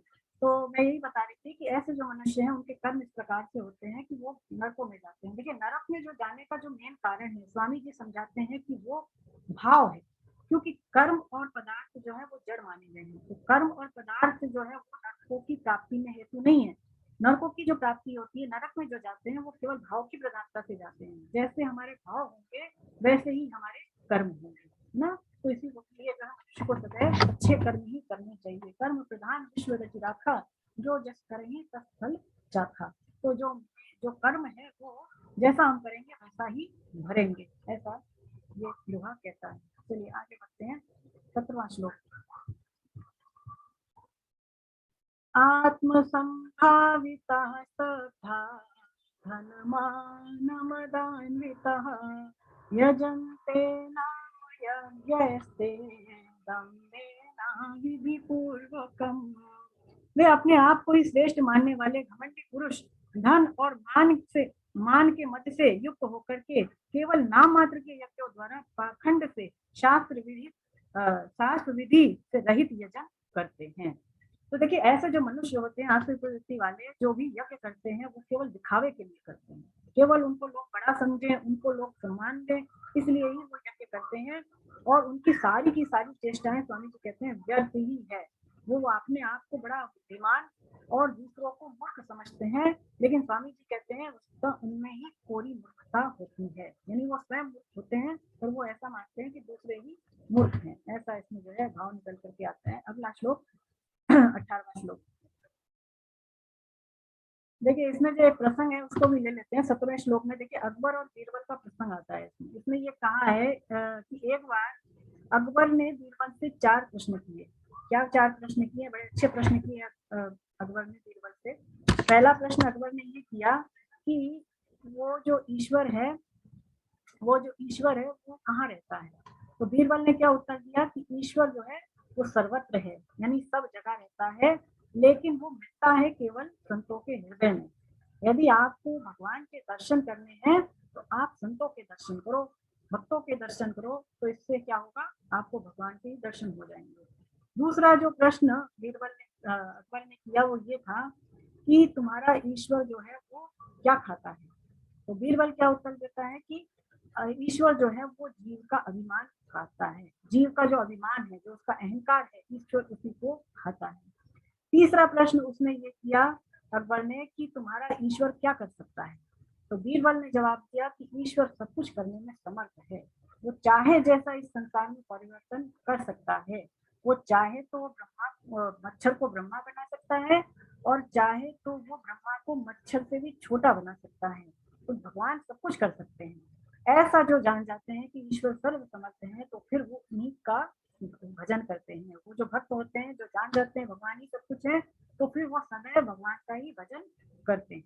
चौथा जो प्रश्न था वो अकबर ने किया कि तुम्हारा ईश्वर जो है वो संकल्प मात्र से सब कुछ कर सकता है, केवल वो संकल्प ले ले तो सृष्टि बन जाए, और उनके संकल्प लेने से ही जो है सृष्टि नष्ट हो जाती है। तो अगर ईश्वर संकल्प से ही सब कुछ कर सकता है तो फिर वो अवतार क्यों धारण करते हैं? तो बीरबल ने इसके उत्तर में एक योजना बनाई। बीरबल ने ये कहा कि ठीक है, मैं आपको इसका उत्तर दे दूंगा। क्या हुआ, एक दासी थी और उसने उसको कुछ बातें बताई बीरबल ने, और वो जो है उसको भेज दिया। अकबर का जो शहंशाह था, जो उसका बेटा था, उसने उसका एक पुतला बनवाया बीरबल ने। और एक बार क्या हुआ, जब अकबर और बीरबल घूमने के लिए निकले तो उस दासी ने उस जो पुतला था शहंशाह का, उसको जलाशय में धक्का दे दिया। अब जलाशय में जब धक्का दे दिया तो जितने भी अकबर के सैनिक थे वो सारे के सारे कूद पड़े उसमें उसको बचाने के लिए, और सारे के सारे लोग जो है उसको बचाने में लगे। अकबर स्वयं भी उस जलाशय में कूद गया, क्योंकि उसको भी यही लगा कि मेरा बेटा ही गिरा है इसमें। लेकिन जब लोगों ने उसको बताया कि आपका बेटा जो है, जो शहंशाह है, वो तो महल में सुरक्षित है, तो फिर अकबर जो है जल से बाहर निकल आया। तो फिर अब जब वो बाहर निकल के आया तो फिर बीरबल ने उससे प्रश्न किया अकबर से कि महाराज ये बताएं कि जब आपके सैकड़ों सैनिक आपकी एक आज्ञा पर अपने प्राणों को निछावर करने के लिए तैयार हो गए थे, तो आप स्वयं जल में क्यों कूद पड़े? तो अब अकबर के पास देने के लिए कोई उत्तर था नहीं, निरुत्तर हो गए। वो समझ गए कि बीरबल क्या कहना चाह रहे हैं। मतलब ये है कि प्रेम के वशीभूत होकर के ही भगवान जो है धरा पर आया करते हैं, है ना। प्रबल प्रेम के पाले पड़कर प्रभु को नियम बदलते देखा, अपना मान चले टल जाए, भक्त का मान का टलते देखा। तो भगवान भक्तों के प्रेम के वशीभूत होकर के ही अवतार धारण करते हैं, भक्तों से प्रेम करते हैं, प्रेम की लीलाएं करते हैं, उनको आनंद करते हैं और उनके पापों का नाश भी करते हैं। तो इसीलिए भगवान अवतार लेते हैं। चलिए अगला श्लोक, 19वां श्लोक। अच्छा, इसमें जो है हमने 18वां भी लिया नहीं है ना, 17वां का था ये प्रसंग। 18वां श्लोक लेते हैं। अहंकार परम अहंकार बलम दर्पम काम क्रोधम च संश्रितः मामात्म परदेहेषु प्रदेशन्तो व्यसूयकः। वे अहंकार, हट, घमंड, कामना और क्रोध का आश्रय लेने वाले मनुष्य अपने और दूसरों के शरीरों में रहने वाले मुझ अंतर्यामी के साथ द्वेष करते हैं तथा मेरे और दूसरों के गुणों में दोष दृष्टि भी रखते हैं। तो भगवान यहाँ पर कहना चाह रहे हैं कि ऐसे जो मनुष्य होते हैं जिनमें आसुरी प्रवृत्ति होती है, वो जो भी काम करते हैं वो अहंकार, हट, घमंड, कामना आदि चीजों के वशीभूत होकर के ही करते हैं। देखिए, ऐसे जो मनुष्य होते हैं वो ये मानते हैं कि यदि हम कामनाएं नहीं करेंगे, क्रोध नहीं करेंगे, हट या घमंड जैसी चीजें नहीं करेंगे, तो फिर हमें दुख उठाने पड़ेंगे, लोग हमें कुचल देंगे, हमारा अनिष्ट कर देंगे। इसीलिए चीजों को तो रखना आवश्यक ही है। भगवान कहते हैं कि ऐसे जो मनुष्य होते हैं वो उनके शरीर में रहने वाले और दूसरों के शरीर में रहने वाले मुझ अंतर्यामी के साथ द्वेष करते हैं, द्वेष करते हैं। स्वामी जी समझाते हैं कि स्मृति और श्रुति ये दोनों ही भगवान की आज्ञाएं हैं। तो यदि इनका उल्लंघन करके कोई मनमाने ढंग से व्यवहार करता है तो यही भगवान के साथ द्वेष करना है, और ऐसा जो व्यक्ति है वो निश्चित ही नरकों में गिरता है, निश्चित ही नरकों में गिरता है। देखिए, स्वामी जी समझाते हैं कि एक सिद्धांत है कि जो दुखी व्यक्ति होता है वो सदैव दूसरों को दुखी देगा। दुखी व्यक्ति के पास सुख है ही नहीं तो वो सुख देगा कहाँ से? वो सदैव दूसरों को दुखी देगा। उसकी नजर में कोई अच्छा संसार में होता ही नहीं है, सबको वो बुरा ही बुरा समझता है। तो ऐसे व्यक्ति से हम सोचे कि वो हमें सुख पहुंचाए, जो आश्रय व्यक्ति है वाला मनुष्य है, वो उससे सोचे कि वो हमें सुख पहुंचाए, तो कहाँ से पहुंचाएगा? वो खुद ही सुखी नहीं है, खुद ही उसके अंदर जो है इतने सारे काम, क्रोध जैसी चीजें भरी हुई है, तो वो दूसरों को जो है न तो सुख दे सकता है, अपितु वो दूसरों में दोष ही दोष देखता है। चलिए 19वां श्लोक। तानहं विशतः क्रूरान् संसारेषु नराधमान् क्षिपाम्यजस्मरमशुभा नासुरीष्वेव योनिषु। उन द्वेष करने वाले, क्रूर स्वभाव वाले और संसार में महान नीच अपवित्र मनुष्यों को मैं बार बार आसुरी योनि में ही गिराता हूँ। तो देखिए, अब ये जो श्लोक है इसमें भगवान ने अब इसका जो है बता करके इसका एंड किया है। एक तरह से आसुरी संपत्ति वाले मनुष्यों का भगवान इन 2 श्लोकों में बता करके उपसंहार करते हैं ना, पहले नहीं किया था अब करते हैं। तो ये दोनों श्लोकों में देखिए ये बताते हैं कि पहली चीज कि ऐसे जो मनुष्य होते हैं वो जो है बिना कारण दूसरों से द्वेष करते हैं। द्वेष करने वाले जैसा भगवान कह रहे हैं इनका स्वभाव बड़ा ही क्रूर होता है। जो भी कर्म करते हैं वो ऐसे होते हैं जिससे कि दूसरों को दुख मिले, हिंसा आदि चीजें हो, ऐसा वो व्यवहार करते हैं। और फिर भगवान कहते हैं कि मैं इनको इनके स्वभाव के अनुसार फिर बार बार आसुरी योनि ही देता हूँ। देखिए भगवान का तो ऐसे मनुष्यों के प्रति भी अपनापन रहता है। जो क्रूर और निर्दयी मनुष्य हैं भगवान का ऐसे मनुष्यों के प्रति भी अपनापन ही रहता है। लेकिन ये जो मनुष्य होते हैं आसुरी प्रवृत्ति वाले, ये भगवान से द्वेष करते हैं, ये भगवान से द्वेष करते हैं। संसारी मनुष्य स्वामी जी कहते हैं कि जब कोई किसी से प्रेम करता है तो वो उसको लौकिक सुख में फंसा देता है। यदि कोई संसारी व्यक्ति हमसे बहुत ज्यादा अपनापन कर रहा है तो क्या करेगा, हमें संसार में ही फंसा देगा, संसार के भोगों में, संसार के सुखों में। लेकिन भगवान जिससे अपनापन करते हैं, जिसको प्रेम करते हैं, वो उसके जीवन में प्रतिकूलताएं भेजते हैं। प्रतिकूलताएं क्यों भेजते हैं, जिससे कि वो शुद्ध हो जाए, उसका उद्धार हो जाए, वो सदैव के लिए आनंदित हो जाए। तो इसीलिए भगवान का जो है उसको नरकों में भेजना वस्तुतः उनकी कृपा ही है। वो उनके साथ द्वेष नहीं है, वो उसको शुद्ध करने के लिए ही नरकों में भेजते हैं। जैसे कि एक टीचर होता है, एक अध्यापक जो होता है, वो जब बच्चे को पढ़ाता है तो बच्चों को मारता भी है, डांटता भी है, फटकारता भी है। क्या इसलिए कि बच्चे को दुख पहुंचे? नहीं, वो इसलिए ऐसा करता है जिससे कि वो बच्चा सुधर जाए, उसका भविष्य उज्जवल हो जाए। तो इसी तरह से यदि भगवान किसी के जीवन में प्रतिकूलता भेजते हैं तो वो इसलिए है कि जिससे वो सदैव के लिए सुखी हो जाए, उसका जो है उद्धार हो जाए, इसलिए भेजते हैं। देखिए रामचरितमानस में तुलसीदास जी एक बात कहते हैं, वो कहते हैं कि भगवान मुझे भले ही नरकों में भेज दे पर मुझे ऐसे दुष्ट मनुष्यों का संग ना दे। क्योंकि ऐसे दुष्ट मनुष्यों का संग करने से तो क्या होता है कि हमारे पाप बढ़ते हैं, हम नरकों में जाते हैं। परंतु नरक में जाने से तो क्या होता है, हमारे पाप मिटते हैं और हम शुद्ध होते हैं।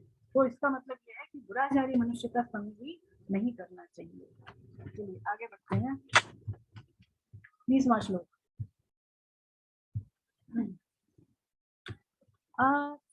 आसुरीं योनिमापन्ना मूढा जन्मनि जन्मनि मां प्राप्यैव कौन्तेय ततो यान्त्यधमां गतिम्।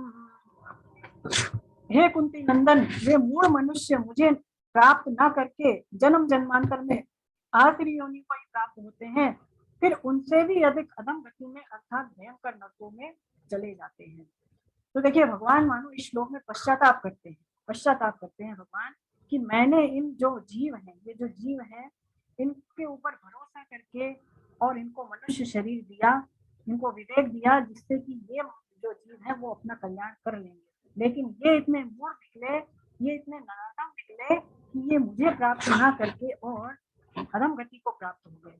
मुझे तो मिले नहीं, मुझे तो प्राप्त किया नहीं, लेकिन मेरे को ना मिल करके वो अधम गति को प्राप्त हो गए। भागवतम में देखिए 10 लक्षण बताए हैं जो मनुष्य स्वर्ग से आते हैं। आप चाहे तो उनको नोट कर सकते हैं। 10 लक्षण ऐसे बताए हैं जो स्वर्ग से आए हुए लोग होते हैं और 10 लक्षण ऐसे बताए हैं जो कि नरकों से आए हुए लोग होते हैं ना। तो वो लक्षण क्या है हम समझे। नरकों से आए हुए लक्षण ये है कि जैसे क्रोध करना, कड़वे वचन कहना, दरिद्रता, स्वजनों से वैर करना, नीचों का संग करना और कुलीन की सेवा करना। तो ये सारे नरकों से आए हुए लोगों के लक्षण हैं। स्वर्गों से आए हुए लोगों के लक्षण है दान करने में प्रवृत्त हो जाना, मधुर वाणी कहना, देवताओं का पूजन करना, ब्राह्मणों को संतुष्ट करना। ये आदि चीजें जो है वो बताई गई हैं जो कि हमें करनी चाहिए, है ना। तो यहाँ पर स्वामी जी समझाते हैं इस श्लोक के बारे में आगे कि मनुष्य योनि देखिए एक ऐसी योनि है कि जिसमें हम चाहे जो वो प्राप्त कर सकते हैं।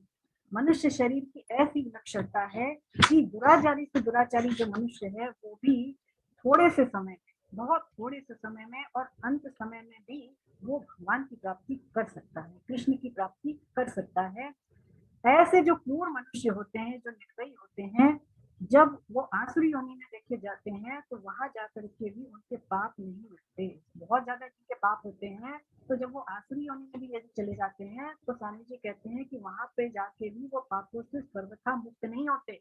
तो फिर क्या होता है कि उनके पापों का नाश करने के लिए, बचे हुए पापों का नाश करने के लिए फिर भगवान उनको अधम गति में भेज देते हैं, यानी फिर वो अधम गति को प्राप्त हो जाते हैं। आसुरी प्रवृत्ति के मनुष्य जो भी कर्म करते हैं, कामना, स्वार्थ और अभिमान के वशीभूत होकर के उन कर्मों के दो ही रिजल्ट होते हैं, दो ही परिणाम होते हैं। एक तो बाहरी फलंश और भीतरी संस्कार अंश। बाहरी फलंश और भीतरी संस्कार अंश। स्वामी जी कहते हैं कि जो दुख पाने वाला व्यक्ति है उसका तो केवल उतना ही नुकसान होता है जितना प्रारब्ध के अनुसार उसका होना था, लेकिन जो दुख देने वाला व्यक्ति है वो नए नए पापों का संग्रह करता है। इतना ही नहीं, जो वो दुराचार करता है उसके जो संस्कार हैं वो उसकी अहंता में भी बैठ जाते हैं और इससे उस मनुष्य का बहुत बड़ा नुकसान होता है। जैसे कि चोर है, तो चोर जब चोरी करता है तो पहले वो अपनी अहंता में ये बात बिठाता है कि मैं चोर हूँ, पहले वो स्वयं चोर करता है और उसके बाद जब वो चोरी करता है तो उसका वो भाव दृढ़ हो जाता है, चोरी करने का जो भाव है वो दृढ़ हो जाता है। चोरी के संस्कार स्वामी जी कहते हैं कि उसकी अहंता में बैठ जाते हैं, तो ये जो संस्कार होते हैं वो मनुष्य का बड़ा भारी पतन कराते हैं, उससे जन्म जन्मांतर तक चोरी रूपी क्रिया ही वो करवाते रहते हैं। तो इसका मतलब यह है जैसे कर्म करते हैं वैसे ही संस्कार हमारे अंदर पड़ जाते हैं और वही हमारे साथ जाते हैं। आसुरी योनि में भी देखिए कई पशु पक्षी ऐसे होते हैं जो कि सौम्य प्रकृति के होते हैं, अच्छे कोमल हृदय वाले होते हैं, और कई जो ऐसे होते हैं वो क्रूर प्रकृति के होते हैं। तो स्वामी जी कहते हैं कि ये सब कुछ क्यों होता है, अपनी अपनी बनाई हुई अशुद्ध अहंता के कारण। यदि हम सारे के सारे नरकों को भोग भी लें, यदि हम आसुरी योनियों में चले भी जाएं और भगवान यदि कृपा करके हमें मनुष्य शरीर दे भी दें, तो भी स्वामी जी कहते हैं कि हमारी अहंता के कारण हमारे दुर्भाव पहले जैसे ही रहते हैं। तो इसका मतलब यह है कि मनुष्य को अच्छे कर्म ही करने चाहिए जिससे कि उसके अंदर अच्छे संस्कार पड़े और मनुष्य का जो स्वभाव है, जो संस्कार जैसी चीजें हैं वही उसके साथ आगे भी जाती हैं। चलिए आप देखिए जो 21 से लेकर 24 तक जो श्लोक हैं उसमें भगवान ने शास्त्र विपरीत आचरण को त्यागने की बात कही है और शास्त्र विहित आचरण यानी शास्त्रानुकूल आचरण को अपनाने के लिए वो प्रेरणा देते हैं 21 से लेकर 24 तक। तो 21वां श्लोक पढ़ते हैं। त्रिविधं नरकस्येदं द्वारं नाशनमात्मनः काम क्रोधस्तथा तस्मादेतत्त्रयं त्यजेत्। काम, क्रोध और मोह ये तीन प्रकार के नरक के दरवाजे जीवात्मा का पतन करने वाले हैं, इसलिए इन तीनों का त्याग कर देना चाहिए।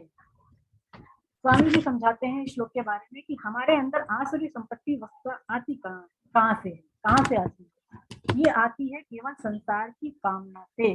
ठीक है, संसार में बहुत ज्यादा सुख बुद्धि होना, संसार में बहुत ज्यादा आकर्षण होना ही हमें नरकों की ओर ले जाने वाला है, क्योंकि इसी से मनुष्य क्या करता है, जब बहुत ज्यादा आकर्षण रखता है तो कामनाएं करता है तो फिर आगे हम देखते हैं कि वो पाप ही करता है। तो इसके पहले भी देखिए जब हम लोग तीसरे अध्याय में थे, तीसरे अध्याय के 37वें श्लोक में भगवान ने क्या बताया, काम और क्रोध ही मनुष्य के बड़े भारी शत्रु हैं जिससे कि मनुष्य पाप में लगता है, पाप करता है। अब यहाँ पर इस श्लोक में भगवान जो है काम क्रोध के साथ साथ लोभ का भी माप देते हैं, क्योंकि संग्रह करने का जो कारण है वो स्वामी जी कहते हैं लोभ है। देखिए ये जो तीन चीज भगवान बता रहे हैं इस श्लोक में, काम क्रोध और लोभ, इसमें काम मुख्य है, काम ही मेन है, क्योंकि जब व्यक्ति की कामनाएं पूरी नहीं होती तो उसके अंदर क्रोध आ जाता है, और यदि कामना पूरी हो गई तो फिर उसके अंदर लोभ आ जाता है। तो मेन जो इसमें मुख्य है वो काम है। भोग भोगने को तो स्वामी जी कहते हैं कि वो तो काम है, और संग्रह करने का नाम जो है वो लोभ है। तो कामना और क्रोध और लोभ ये तीनों ही नरक के दरवाजे हैं, मनुष्य को इसका त्याग कर देना चाहिए, ऐसा भगवान इस श्लोक में कहते हैं। तो इनका त्याग कैसे करें, इसका त्याग कैसे करें, ये भी प्रश्न उठता है। तो इसका उत्तर भी भगवान ने तीसरे अध्याय के देखिए 34वें श्लोक में पहले ही दे दिया था। भगवान ने क्या कहा वहां पर कि प्रत्येक इंद्रिय के विषय में अनुकूलता प्रतिकूलता को लेकर के राग द्वेष छुपे हुए हैं, मनुष्य को इसके वश में नहीं होना चाहिए। देखिए इंद्रियों को विषय अच्छे बुरे लगते हैं ना, जो इंद्रियों को सुख देते हैं वो विषय को इंद्रियों को अच्छे लगते हैं, और जो इंद्रियों को सुख नहीं देते वो विषय इंद्रियों को बुरे लगते हैं। तो मनुष्य को विषयों के प्रति राग द्वेष नहीं करना चाहिए, क्योंकि विषय अपने आप में अच्छे बुरे नहीं होते हैं, ऐसा भगवान कहते हैं। और इनके वशीभूत होकर के हमें कोई कर्म भी नहीं करना चाहिए, क्योंकि स्वामी जी कहते हैं कि यदि शास्त्र, धर्म और लोक मर्यादा के विरुद्ध कोई काम करते हैं तो इससे तो पतन निश्चित ही है, तो इसलिए इनका त्याग कर दें। अगला श्लोक 22वां श्लोक। एतद्विमुक्तः कौन्तेय तमोद्वारे त्रिभिर्नरः आचरत्यात्मनः श्रेयस्ततो याति परां गतिम्। हे कुंती नंदन, इन नरक के 3 दरवाजों से रहित हुआ जो अपने कल्याण का आचरण करता है वह उससे परम गति को प्राप्त हो जाता है। तो देखिए यहाँ पर जिसको भगवान ने 3 दरवाजे कहा, पिछले श्लोक में जिस काम, क्रोध और लोभ को भगवान ने नरक का दरवाजा कहा, उसी को यहाँ पर भगवान 3 दरवाजे यानी तमोद्वार कह करके भगवान संबोधित करते हैं। और भगवान कहते हैं कि इन तीनों दरवाजों से रहित हुआ जो मनुष्य अपने कल्याण का आचरण करता है वो उस परम गति को प्राप्त हो जाता है। स्वामी जी कहते हैं कि मनुष्य में ऐसा, साधक में ऐसा विशेष भाव रहता है कि जब कीर्तन, स्वाध्याय करने से अथवा सत्संग करने से, भजन कीर्तन करने से हम शुद्ध हो जाएंगे, ऐसा सभी साधक विशेष भाव रखते हैं कि ये चीजें हमें पवित्र कर देंगी। परंतु जिन दुर्गुण दुराचारों से हमारा अंतःकरण अशुद्ध हो रहा है उनको दूर करने की तरफ हमारा ख्याल बहुत कम होता है। देखिए ये जो चीजें हैं, काम, क्रोध, लोभ जैसी चीजें, यदि हम इनको साथ में रखते हैं तो फिर हम साधक नहीं कहे जा सकते। स्वामी जी कहते हैं कि यदि इन चीजों को यदि हम अच्छे से अच्छा साधन भी कर रहे हैं, बहुत अच्छा अपनी दृष्टि में साधन कर रहे हैं, चाहे माला कर रहे हैं, चाहे हम भगवान की सेवा अर्चना कर रहे हैं, चाहे हम मंदिर जा रहे हैं, कुछ भी साधन कर रहे हैं, लेकिन यदि इन दुर्गुणों को साथ में रख रहे हैं, काम, क्रोध और लोभ जैसी चीजें, तो फिर कल्याण का आचरण करने पर भी कल्याण नहीं होगा, क्योंकि ये हमारा महानहित करती हैं ये चीजें। तो इन चीजों को जो है हमें सर्वथा त्याग देना चाहिए। जैसे कि मैंने पहले बताया, स्वामी जी कहते हैं कि सुबह उठने से लेकर के रात को सोने तक सब समय भगवान के चिंतन में हमें लगाना चाहिए। और इस बीच में ये जो भगवान अपूर्ण बता रहे हैं, 3 चीजें बता रहे हैं, काम, क्रोध और लोभ, इसको उत्पन्न ही होने नहीं देना चाहिए। काम, क्रोध और लोभ को छोड़ने का क्या मतलब? स्वामी जी इसका मतलब बताते हैं कि काम, क्रोध और लोभ को त्यागने का अर्थ यही है, रहित होने का अर्थ यही है कि हमारा उद्देश्य इनके त्याग का हो।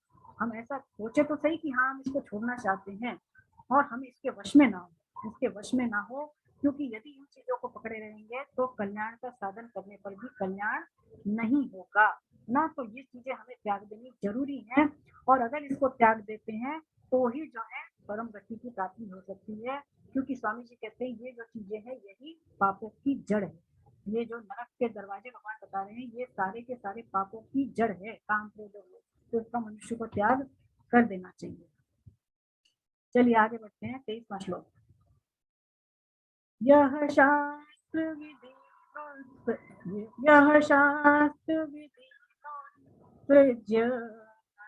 ते काम कारतः न सिद्धिमवाप्नोति न सुखम न परं गतिम्। जो मनुष्य शास्त्र विधि को छोड़कर अपनी इच्छा से आचरण करता है वह न सिद्धि को, न सुख को और न परम गति को ही प्राप्त होता है। देखिए यहाँ पर भगवान स्पष्ट घोषणा करते हैं कि ऐसे मनुष्य की क्या गति होती है। भगवान ने यहाँ श्लोक में बता रहे हैं कि जो शास्त्र के अनुकूल चलते हैं ऐसे मनुष्यों की क्या गति होती है, और जो शास्त्र विहित निषिद्ध यानी मनमाने ढंग से जो आचरण करते हैं उनकी क्या गति होती है, उसका यहाँ पर भगवान ने वर्णन किया है श्लोक में। मनमाने ढंग से जो लोग आचरण करते हैं, मनमाने ढंग से आचरण करना मतलब अपने मन से ही यज्ञ करना, अपने मन से ही तप करना, दान करना और भी शास्त्रीय कर्मों को जो मनमाने ढंग से करते हैं, इसके अलावा जो बाहर के आचरण को ही श्रेष्ठ समझते हैं। बाहर के आचरण को श्रेष्ठ समझना मतलब कि बाहर से तो बहुत ज्यादा अपने आप को शुद्ध रखेंगे, पवित्र रखेंगे, बहुत ज्यादा जो है कर्म कांडों में जो विश्वास करते हैं, ऐसे जो लोग हैं। इसके अलावा जो दूसरे मनुष्य होते हैं, देखिए वो भी बाहर के आचरण को ही विशेषता से देखते हैं, लेकिन भीतर के भाव और भीतर के सिद्धांतों को जानने वाले बहुत कम लोग हैं। और स्वामी जी कहते हैं जो महत्व है वो भीतर के भाव का ही है ना, क्योंकि भगवान कहते हैं भगवान भावग्राही है ना, भावग्राही है श्री कृष्ण। तो महत्व जो है वो भीतर के भाव का है। बाहरी तौर से अगर हम बहुत ज्यादा क्रियाएं नहीं भी करते हैं या कम क्रियाएं भी करते हैं, लेकिन हमारा भाव शुद्ध है, हमारा उद्देश्य शुद्ध है, तो तो फिर भगवान उसको ही देखते हैं। स्वामी जी समझाते हैं कि जैसे एक रोगी होता है, मान लीजिए कोई पेशेंट है, तो वो पथ्य चीजों का ही सेवन करता है, कुपथ्य का त्याग कर देता है ना। तो लेकिन क्या होता है, कभी कभी वो आसक्ति के कारण कुपथ्य का भी सेवन कर लेता है, तो ऐसे में क्या होता है कि उसका स्वास्थ्य और भी ज्यादा बिगड़ जाता है। तो इसी तरह से यदि कोई अपनी दृष्टि से बहुत अच्छे अच्छे कर्म कर रहा है, यज्ञ दान तप जैसे कर्म तो कर रहा है, लेकिन भीतर से यदि वो काम क्रोध लोभ ऐसी जो चीजें हैं उनको साथ में रखता है, तो क्या होता है कि फिर शास्त्रों की अवहेलना हो जाती है। शास्त्रों की अवहेलना होने से, मनमाने ढंग से आचरण होने से वो जो मनुष्य है वो पर अधम गति में चला जाता है, यानी नरकों में चला जाता है। तो इसीलिए जो है, जो भी कर्म करें वो देख करके करें कि इसके पीछे भाव क्या है, क्योंकि भाव अगर शुद्ध है तो कर्म कोई भी हो वो इतना महत्व नहीं रखता है। फिर ये स्वामी जी समझाते हैं इसमें अगली बात कि आश्रय संपत्ति वाले जो कुछ भी कर्म करते हैं कामना क्रोध और लोभ आदि के कारण, उनसे क्या होगा, ज्यादा से ज्यादा उनको मान सम्मान तो मिल जाएगा, धन संपत्ति जैसी चीजें तो मिल जाएगी, लेकिन वास्तविक सिद्धि उनको नहीं मिलेगी। वास्तविक सिद्धि मतलब जो हमारा कल्याण है वो नहीं होगा, अंतःकरण की शुद्धि नहीं होगी। तो ऐसी जो चीजें करेंगे जो कि बहुत ज्यादा दम्भ में अभिमान में रख करके करेंगे, उनसे हमें ज्यादा से ज्यादा भौतिक चीजें तो मिल जाएंगी, लेकिन भगवान की प्राप्ति नहीं होगी, अंतःकरण हमारा अशुद्ध ही रहेगा। स्वामी जी कहते हैं कि फिर उनको परम गति भी नहीं मिलेगी। परम गति क्यों नहीं मिलेगी? क्योंकि पहली चीज तो ऐसे जो लोग होते हैं आसुरी प्रवृत्ति वाले, वो परम गति जैसी चीज को मानते ही नहीं है, सोचते हैं मरने के बाद तो कुछ भी नहीं होता, तो परम गति की चीज जैसी चीज को वो मानते ही नहीं है। और दूसरी बात ये भी है कि उनके अंदर इतना ज्यादा काम क्रोध लोभ जैसी चीज होती है कि उनके कर्म ही इतने शुद्ध नहीं होते कि भगवान उनको परम गति की प्राप्ति करा दें, परम गति दे दें, ऐसा भगवान भी नहीं करते, क्योंकि उनके कर्म बहुत ज्यादा अशुद्ध होते हैं। चलिए अब आगे बढ़ते हैं। 24वां श्लोक जो कि इस अध्याय का अंतिम श्लोक है। तस्मात् शास्त्रं प्रमाणं ते कार्याकार्यव्यवस्थितो ज्ञात्वा शास्त्रविधानोक्तं कर्म कर्तुमिहार्हसि। अतः तेरे लिए कर्तव्य की व्यवस्था में शास्त्र ही प्रमाण है, ऐसा जानकर तू इस श्लोक में शास्त्र विधि से नियत कर्तव्य कर्म करने योग्य है, अर्थात तुझे शास्त्र विधि के अनुसार कर्तव्य कर्म करना चाहिए। तो भगवान अर्जुन से क्या कह रहे हैं कि तू कर्तव्य अकर्तव्य के निश्चय में शास्त्र को ही प्रमाण रख, शास्त्र को आगे रखना चाहिए कि हमें क्या करना चाहिए और क्या नहीं करना चाहिए। स्वामी जी कहते हैं कि ऐसे मनुष्य जिन्होंने शास्त्र पढ़े हैं अथवा जिनका जीवन शास्त्रों के सिद्धांतों के अनुकूल रहा है, ऐसे जो महापुरुष है जिनकी महिमा शास्त्रों ने गाई है, तो यदि उन महापुरुषों के वचनों के अनुसार, उनके आचरण के अनुसार भी यदि हम चलते हैं, तो ये भी शास्त्र के अनुसार ही चलना हुआ, ये भी शास्त्र के अनुसार ही चलना है, क्योंकि ऐसे जो महात्मा लोग होते हैं वो शास्त्र के अनुसार ही श्रेष्ठ बनते हैं। अर्जुन जो है वो हम देखते हैं कि गीता में जब शुरू में ये समझ रहे थे कि युद्ध को करने से मुझे पाप लगेगा, युद्ध रूपी कर्म को करने से तो मैं अपना कल्याण नहीं देखता, तो मानो अर्जुन से भगवान कह रहे हो कि युद्ध रूपी कर्म को करने से तुझे पाप नहीं लगेगा, प्रत्युत यदि ये ऐसा जो युद्ध तुझे मिला है जो धर्ममय युद्ध है, इसको करने से तो तुझे स्वर्ग की ही प्राप्ति होगी। क्या कहते हैं भगवान की भाग्यशाली होते हैं ऐसे क्षत्रिय जिनको ऐसा धर्ममय युद्ध प्राप्त होता है। तो इस प्रकार का जो युद्ध है ये तो तुझे बड़े भाग्य से मिला है, और इसको करने से तो तुझे स्वर्ग का जो है स्वर्ग की प्राप्ति होगी, और अगर यहाँ पे रहेगा तो तुझे राजा बनने का अवसर मिलेगा। तो ये युद्ध तो किसी भी रूप से तुझे त्यागना है ही नहीं। तो पाप पुण्य का निर्णय अपने मनमाने ढंग से कर रहा है, मानो अर्जुन से कह रहे हो भगवान श्लोक में कि तू पाप पुण्य का निर्णय अपने मनमाने ढंग से कर रहा है, इस विषय में तुझे शास्त्र को ही प्रमाण रखना चाहिए।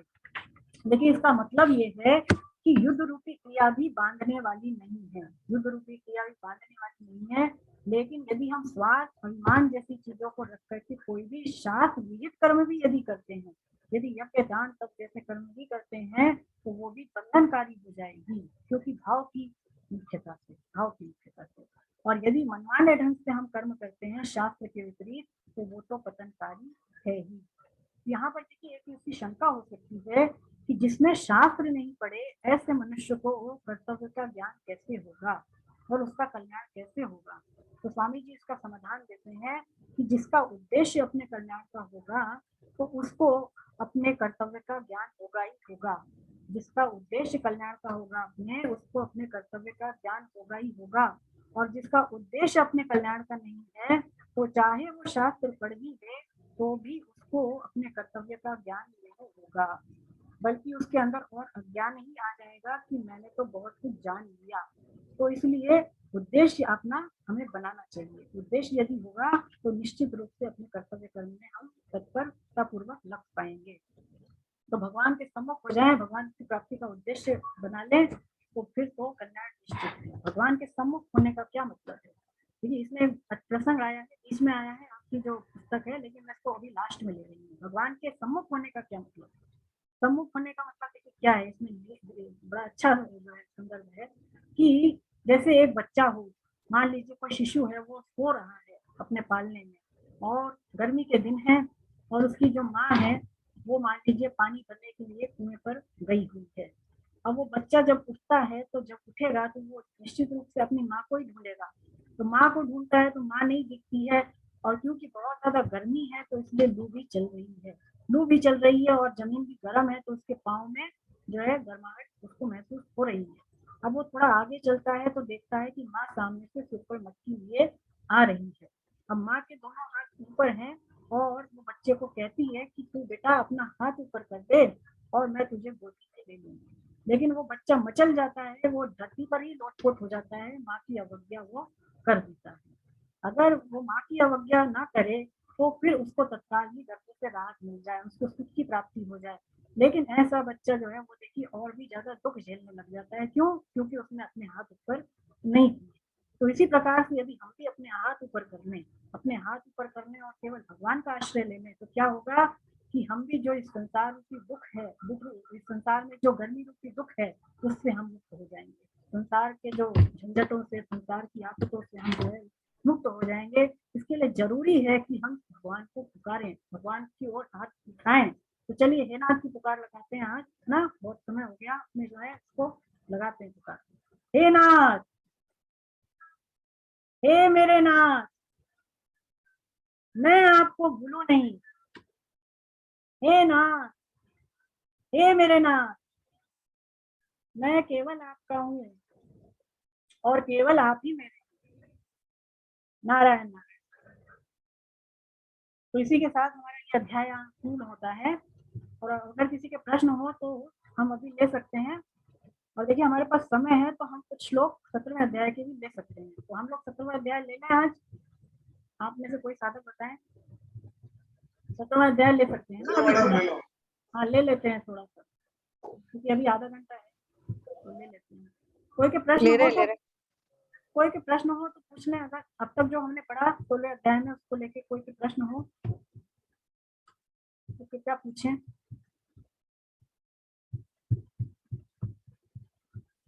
नहीं तो फिर हम 17वें अध्याय में बढ़ते हैं।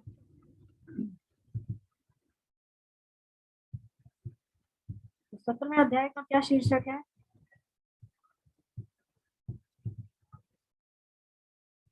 श्रद्धा त्रय विभाग, है ना? 17वें अध्याय का क्या नाम है? श्रद्धा त्रय विभाग योग। तो जैसा कि नाम से ही पता चलता है, ये जो 17वां अध्याय है इसमें भगवान हमें श्रद्धा के बारे में बताएंगे। श्रद्धा भी हमारी कई तरह की होती है। श्रद्धा जो है वो सात्विक, राजस और तामस तीनों प्रकार की होती है। तो इसके बारे में विस्तार पूर्वक इस अध्याय में भगवान हमें बताते हैं। देखिए जब हम लोग 16वें अध्याय में थे तो उस समय भगवान ने 16 से लेकर जो 23 तक श्लोक बताए, उसमें उन्होंने ये कहा कि यदि कोई मनुष्य शास्त्र विधि का त्याग कर देता है तो फिर वो परम सिद्धि को प्राप्त नहीं होता है, फिर वो सिद्धि नहीं मिल पाती है उसको। तो अर्जुन के मन में ऐसी शंका उत्पन्न हुई कि कलयुग में देखिए शास्त्र को जानने वाले बहुत कम लोग हैं, है ना? परंतु हर एक मनुष्य जो है वो देवी देवताओं का यजन पूजन को श्रद्धा पूर्वक करता ही है। तो अब शास्त्र उसको नहीं पता, शास्त्र विधि का उसने त्याग कर दिया, तो उसकी स्थिति आसुरी हुई। और यदि वो श्रद्धा रखता है, श्रद्धा ऊंची होने से उसकी जो स्थिति है वो दैवी हुई। तो अगर ऐसा जो मनुष्य है जिसके अंदर शास्त्र विधि का पालन नहीं है परंतु श्रद्धा है, तो उसकी स्थिति वास्तव में है क्या? उसकी स्थिति दैवी है या आसुरी। तो इसी को जानने के लिए जो है अर्जुन अपने अध्याय में पहले ही श्लोक में भगवान से प्रश्न करेंगे। पहले ही श्लोक में अर्जुन जो है भगवान से प्रश्न करते हैं।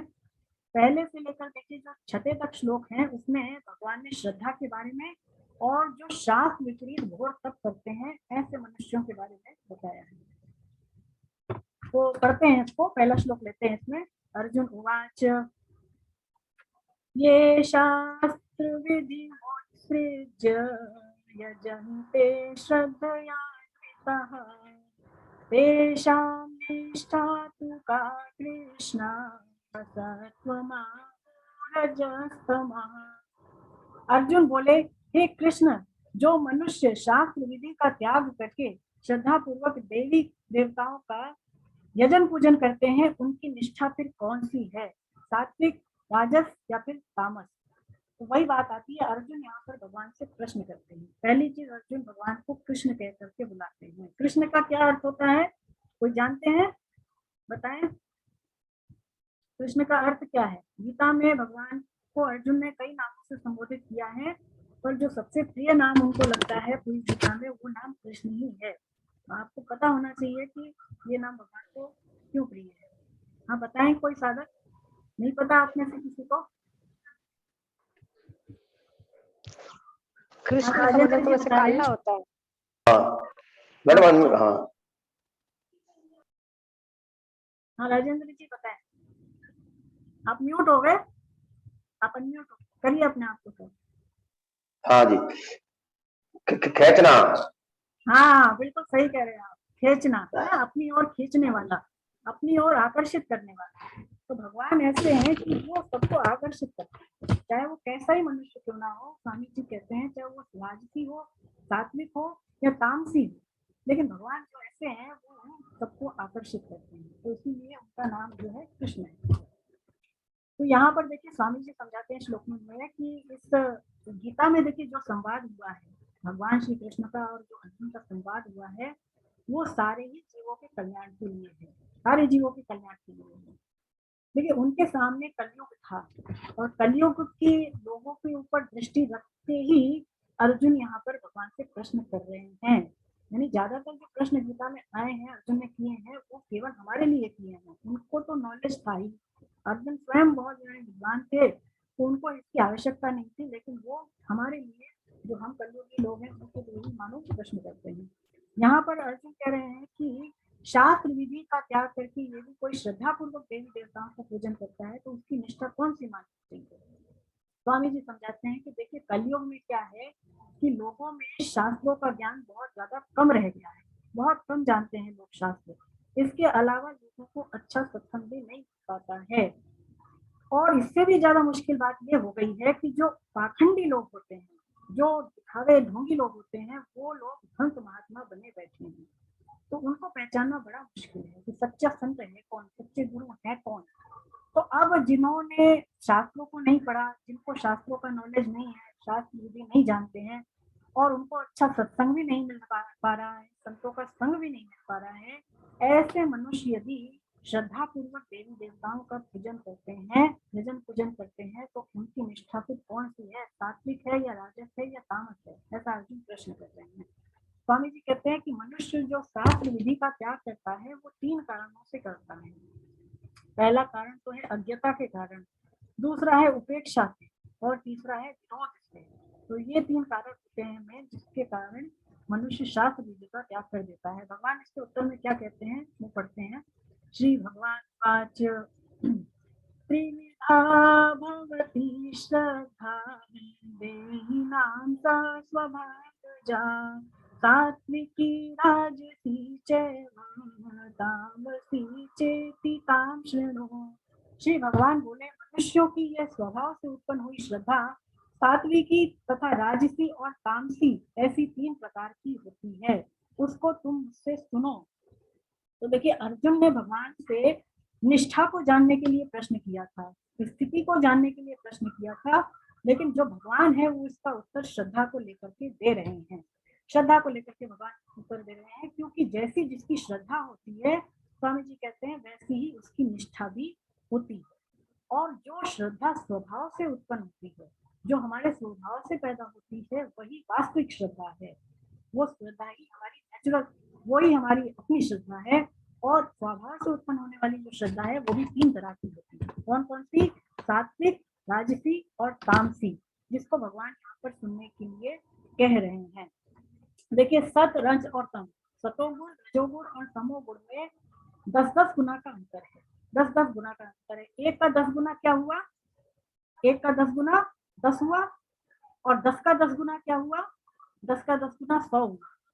तो यदि हम मान लीजिए हम जो है तमोगुण को 1 माने, तमोगुण को यदि 1 मानते हैं तो तमोगुण का 10 गुना जो है रजोगुण है, यानी रजोगुण कितना हो गया? 10 हो गया। और रजोगुण का ही 10 गुना सतोगुण है। तो रजोगुण का 10 गुना सतोगुण, यानी सतोगुण कितना हो गया? फिर 100 हो गया, है ना? 100 हो गया, यानी तमोगुण 1 हो गया, रजोगुण 10 हो गया और सतोगुण 100 हो गया। तो इन तीनों में 10-10 गुणों का अंतर है। रजोगुण और तमोगुण तो पास पास हैं, 1 और 10 में ज्यादा दूरी नहीं है, लेकिन सतोगुण इनसे बहुत ज्यादा दूर है। सतोगुण कितना है? 100 है। तो सतोगुण इनसे बहुत ज्यादा दूर है। इसीलिए हम देखते हैं कि जो राजसी और जो तामसी मनुष्य होता है उसके लक्षण एक जैसे पाए जाते हैं। जैसे उदाहरण के लिए, यदि राजसी लक्षण जो है वो हिंसा है तो तामसी लक्षण शोक है। स्वामी जी कहते हैं कि बंधन की दृष्टि से तो राजसी और तामसी लक्षण दोनों ही बंधनकारी हैं। बंधन की दृष्टि से यदि देखें तो रजोगुण और तमोगुण दोनों ही बांधने वाले हैं, परंतु फिर भी दोनों में अंतर है। अंतर क्या है कि जो रजोगुणी मनुष्य होता है वो तो शास्त्र विहित कर्म करता है। शास्त्र विहित कर्म करता है तो क्या होता है कि उससे वो फलस्वरूप स्वर्गादि ऊंचे लोकों में जाता है, और वहां पर पुण्य क्षीण होने पर वो वापस मृत्यु लोक में आ जाता है। लेकिन जो तमोगुणी मनुष्य होता है वो शास्त्र विहित कर्म करता ही नहीं है, वो शास्त्र विपरीत कर्म करता है, और मूर्खता के कारण, स्वार्थ आदि चीजों के कारण फिर वो अधम गति को ही प्राप्त करता है। तो यही दोनों में अंतर है, वरना तो दोनों के लक्षण जो है ज्यादातर एक जैसे ही, मिलते जुलते से ही है। चलिए आगे बढ़ते हैं, तीसरा श्लोक।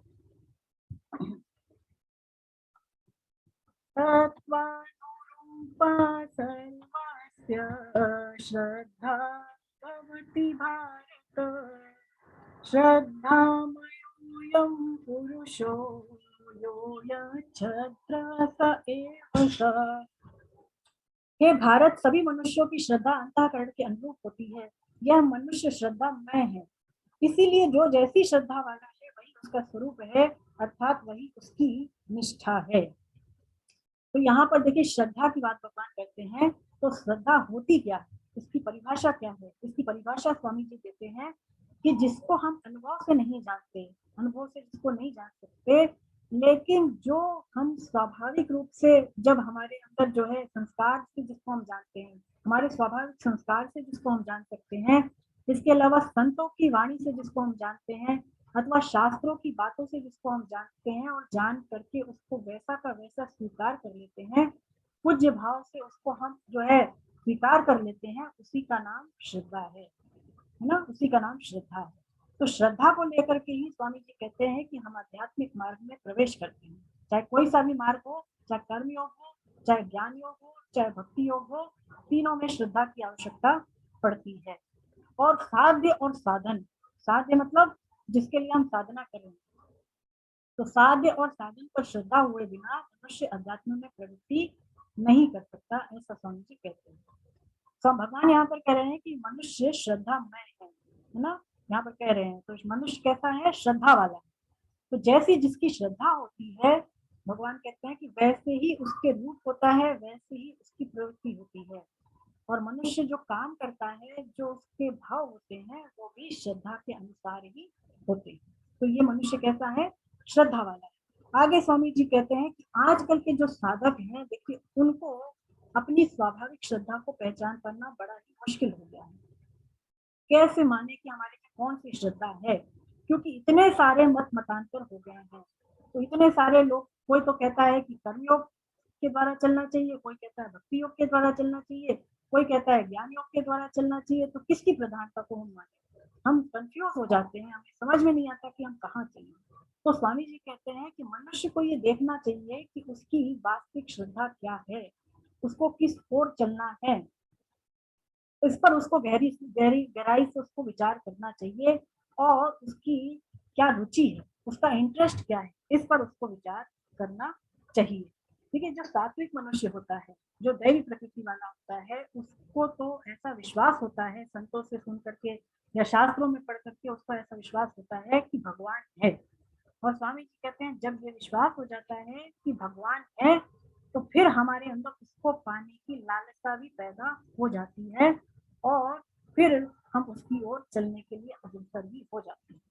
तो यही बात है कि जहाँ पर हमारी श्रद्धा उत्पन्न होती है, जहाँ पर जिसके भी प्रति हमारी श्रद्धा उत्पन्न होती है, वस्तुतः हम उसी के अंश हैं, हम परमात्मा के ही अंश हैं, तो परमात्मा की ओर ही हमारी जो है श्रद्धा होती, और जिसकी ओर भी श्रद्धा होगी, खिंचाव हमारा उसी ओर होता है। देखिए, जीव जो है वो भगवान का अंश है, इसलिए वो स्वाभाविक रूप से भगवान की ओर खिंचता ही है।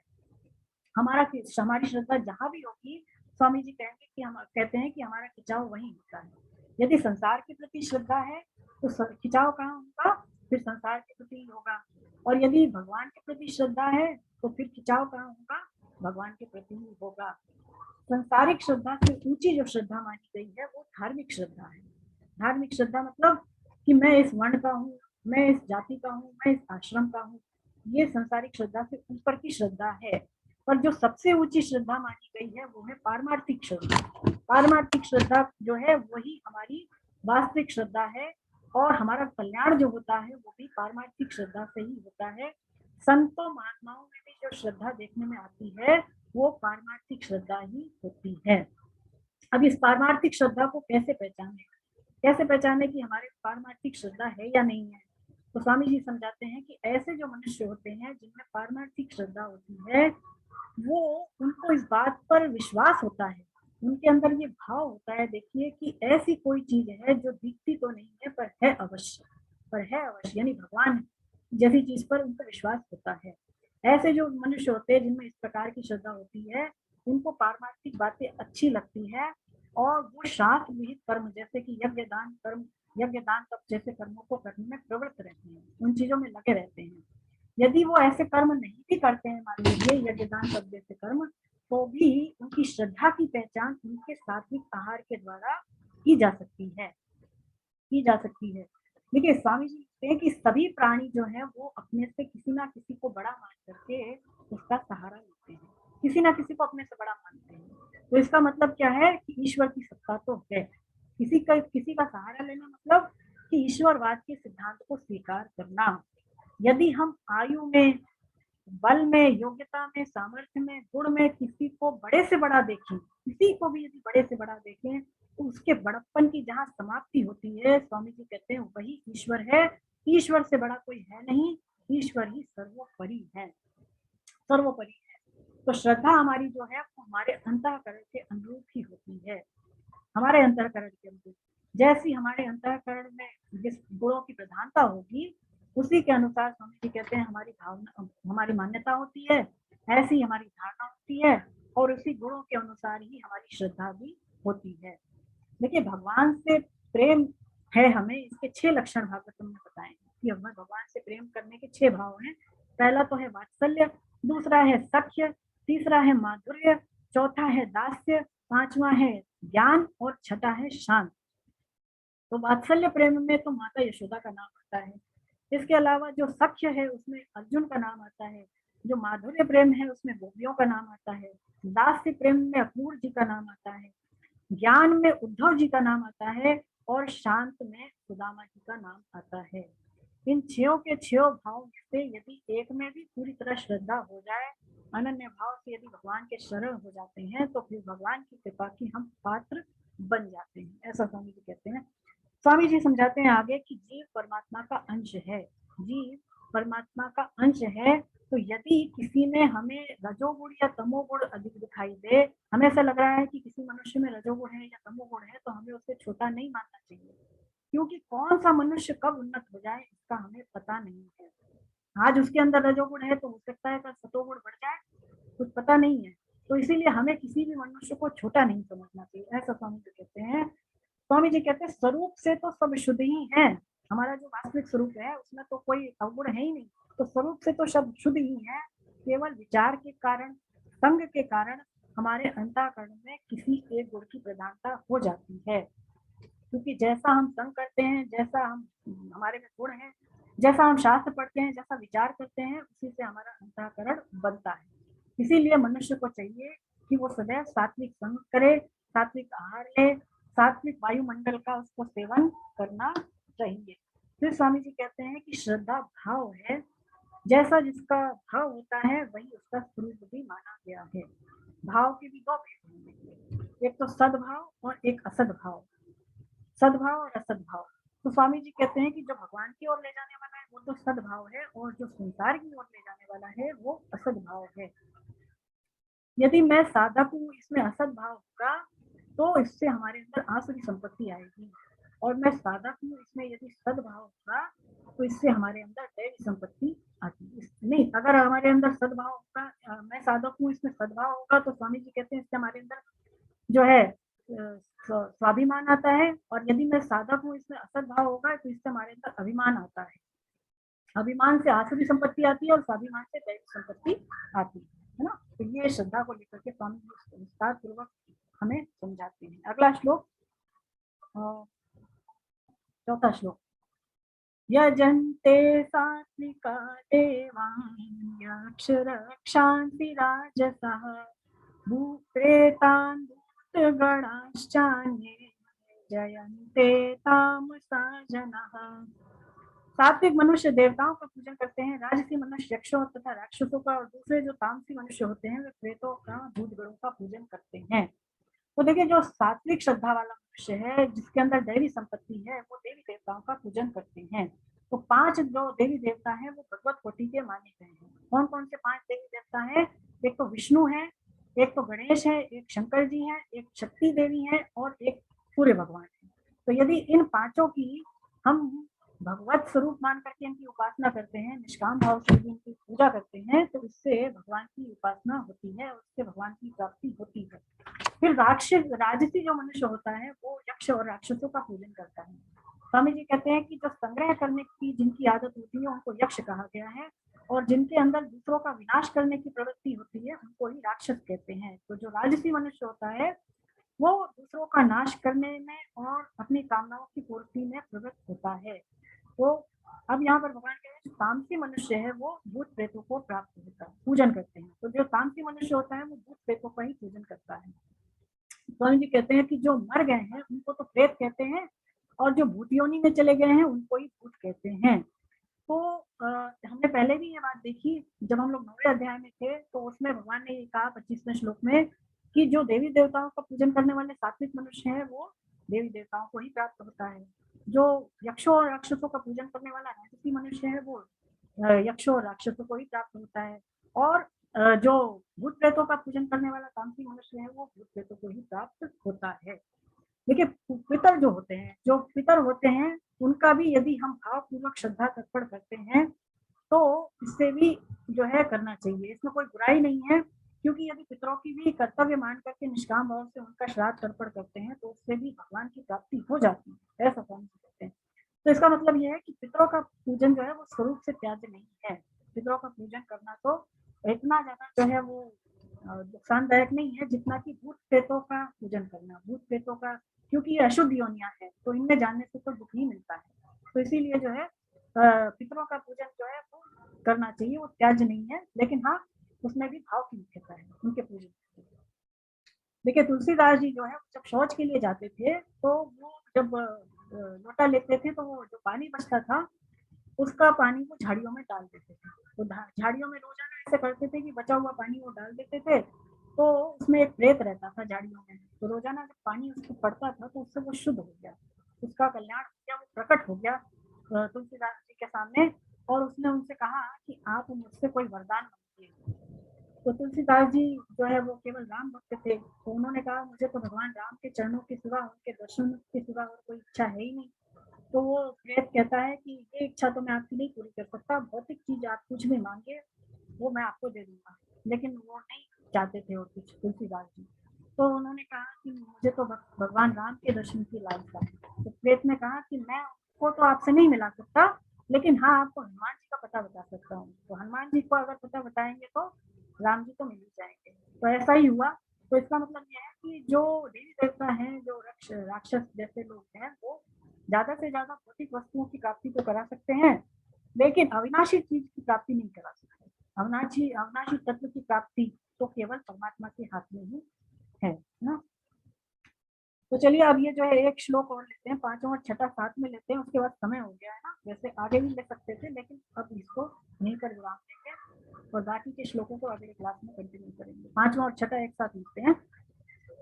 जो पहले इसका इसका संस्कृत अर्थ रहने देते हैं ना, इसका हिंदी अर्थ ही लेते हैं। संस्कृत अर्थ जो है हम इसका अभी समय के अभाव के कारण छोड़ रहे हैं, तो इसका हिंदी अर्थ पढ़ते हैं। जो मनुष्य शास्त्र विधि से रहित होकर के घोर तप करते हैं, जो दंभ और अहंकार से अच्छी तरह युक्त हैं, जो भोग पदार्थ आसक्ति और हट से युक्त हैं, जो शरीर में स्थित पांच भूतों को अर्थात पांच भौतिक शरीर को तथा भौतिक तत्व को क्रश करने वाले हैं, तथा जो अंतःकरण में स्थित मुझ परमात्मा को क्रश करने वाले हैं, उन अज्ञानियों को तू आसुर निष्ठा वाले आसुरी संपत्ति वाला ही समझ।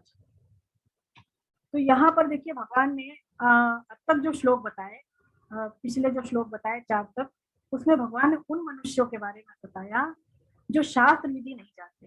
शास्त्र विधि नहीं जानने के कारण वो शास्त्र विधि का त्याग कर देते हैं, लेकिन ऐसे मनुष्य भी जो है वो श्रद्धा पूर्वक देवी देवताओं का यजन पूजन तो करते ही हैं। अब यहाँ पर जो भगवान जिन मनुष्यों की बात बता रहे हैं, वो मनुष्य शास्त्र विधि को जानते तो हैं, परंतु उसका विरोध पूर्वक त्याग करते हैं। श्रद्धा रहित जो मनुष्य होते हैं, ऐसे मनुष्यों का भगवान यहाँ पर अब ये 5वें और 6ठे श्लोक में विवरण देते हैं। तो ऐसे जो मनुष्य होते हैं, इनकी रुचि स्वामी जी कहते हैं कि सदैव शास्त्रों के विपरीत ही होती है। तामसी बुद्धि होने के कारण ऐसे जो मनुष्य है वो स्वयं शास्त्र की बात तो जानते नहीं है, और यदि कोई उनको दूसरा शास्त्र की बात बताना चाहे तो वो उसको मूर्ख समझते हैं, वो उसको मानते ही नहीं है। वो ये कहते हैं कि यदि शरीर मनुष्य शरीर मिलकर पा करके भी हमने भोग नहीं किया, तो फिर मनुष्य शरीर पाने का क्या लाभ है? कोई लाभ नहीं है। भोग और सामग्री को प्राप्त करने के लिए ऐसे जो मनुष्य हैं वो बहुत ज्यादा घोर हठ पूर्वक तप करते हैं। भोग सामग्री को प्राप्त करने के लिए वो जित पूर्वक तप करते हैं। भगवान कहते हैं कि वो शरीर में स्थित 5 तत्वों को क्रश करते हैं। शरीर 5 तत्वों से बना हुआ है, तो वो जो मनुष्य होते हैं, ऐसे मनुष्य शरीर में स्थित 5 तत्वों को क्रश करते हैं, यानी सुखाते हैं, और इसी को वो बड़ा भारी तप समझते हैं। देखिए ऐसे जो आत्मिक प्रवृत्ति वाले मनुष्य होते हैं, ये लोग तप को तो बहुत बड़ी चीज मानते हैं, लेकिन भगवान को ये लोग नहीं मानते हैं। भगवान ने आगे यानी आगे के श्लोकों में भगवान तप के बारे में बताएंगे। आगे जिन तपों के बारे में भगवान बताते हैं, वो तप जो है बड़ी शांति से होता है, उसमें शरीर को सुखाने जैसी क्रिया नहीं होती है। और यहाँ पर जिस तप की बात भगवान कर रहे हैं, ऐसे तप जो है वो शास्त्रों के विरुद्ध घोर तप जो होते हैं, उसकी बात भगवान यहाँ पर कर रहे हैं। भगवान कह रहे हैं कि ऐसे जो लोग हैं वो उस परमात्मा से भी द्वेष करते हैं। सबके अंतःकरण में जो मैं रहने वाला परमात्मा हूँ, वो मुझसे भी द्वेष करते हैं। मुझे द्वेष करने का मतलब द्वेष करना ही है। तो क्यों द्वेष करते हैं? क्योंकि ये भगवान की बात नहीं मानते, भगवान की आज्ञा के विरुद्ध चलते हैं, तो यही भगवान के साथ द्वेष करना हुआ। इनके जो तपों के लक्षण हैं वो स्वामी जी बताते हैं कि शरीर को सुखाना, शरीर को कष्ट देना, वैसे बहुत ज्यादा दिनों तक भूखे प्यासे रहेंगे, कांटों पर चलेंगे, एक पैर पर खड़ा रहेंगे, अग्नि पर जो है ये अग्नि का ताप सहेंगे, और शरीर मन इंद्रियों को ये तरह तरह से कष्ट पहुंचाते हैं। इसी को ये लोग बड़ी ऊंची चीज समझते हैं, लेकिन भगवान या शास्त्र जैसी चीज को ये नहीं मानते हैं। तो ऐसे जो मनुष्य, इनकी सारी चेष्टाएं व्यर्थ हैं, क्योंकि ये जो है केवल स्वार्थ पूर्ति के लिए ऐसा करते हैं।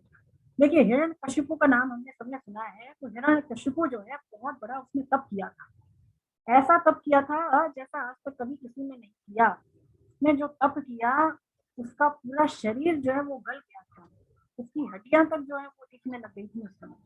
तो जब ब्रह्मा जी प्रकट हुए, ब्रह्मा जी ने उससे कहा कि हिरण्यकशिपु तुमने जैसा तप किया, ऐसा तप तो आज तक कभी किसी ने नहीं किया, है ना, और तुम इससे वरदान। लेकिन उस हिरण्यकशिपु ने क्या मांगा? हम सभी जानते हैं, उसने केवल अपने स्वार्थ की चीज ही मांगी भगवान से। यानी वो हिरण्यकशिपु भी जिसने इतना बड़ा तप किया, वो आसुरी प्रवृत्ति का था। तो ऐसे जो मनुष्य होते हैं, चाहे कितना ही तप कर लें, चाहे कितनी बड़ी बड़ी क्रियाएं कर लें, लेकिन इनकी सारी चेष्टाएं व्यर्थ हैं, क्योंकि ये केवल स्वार्थ पूर्ति के लिए भी ऐसा करते हैं। तो तो चलिए यहीं तक हम जो है विश्राम देते हैं 7वें अध्याय के 6ठे श्लोक तक, है ना। और बाकी जो श्लोक हैं वो आगे की कक्षाओं में लेंगे। तो आपके कोई प्रश्न हो अब तक जो पढ़ा हमने 7वें अध्याय में तो पूछ सकते हैं। किसी के कोई प्रश्न हो तो बताएं, नहीं तो फिर हम जो है अपना कीर्तन करें और फिर प्रार्थना। देखिए आप लोगों को मैंने प्रचार के लिए मैसेज डाला था कई साधकों को, तो आप में से कुछ ही लोगों ने उसका रिस्पॉन्स दिया है, तो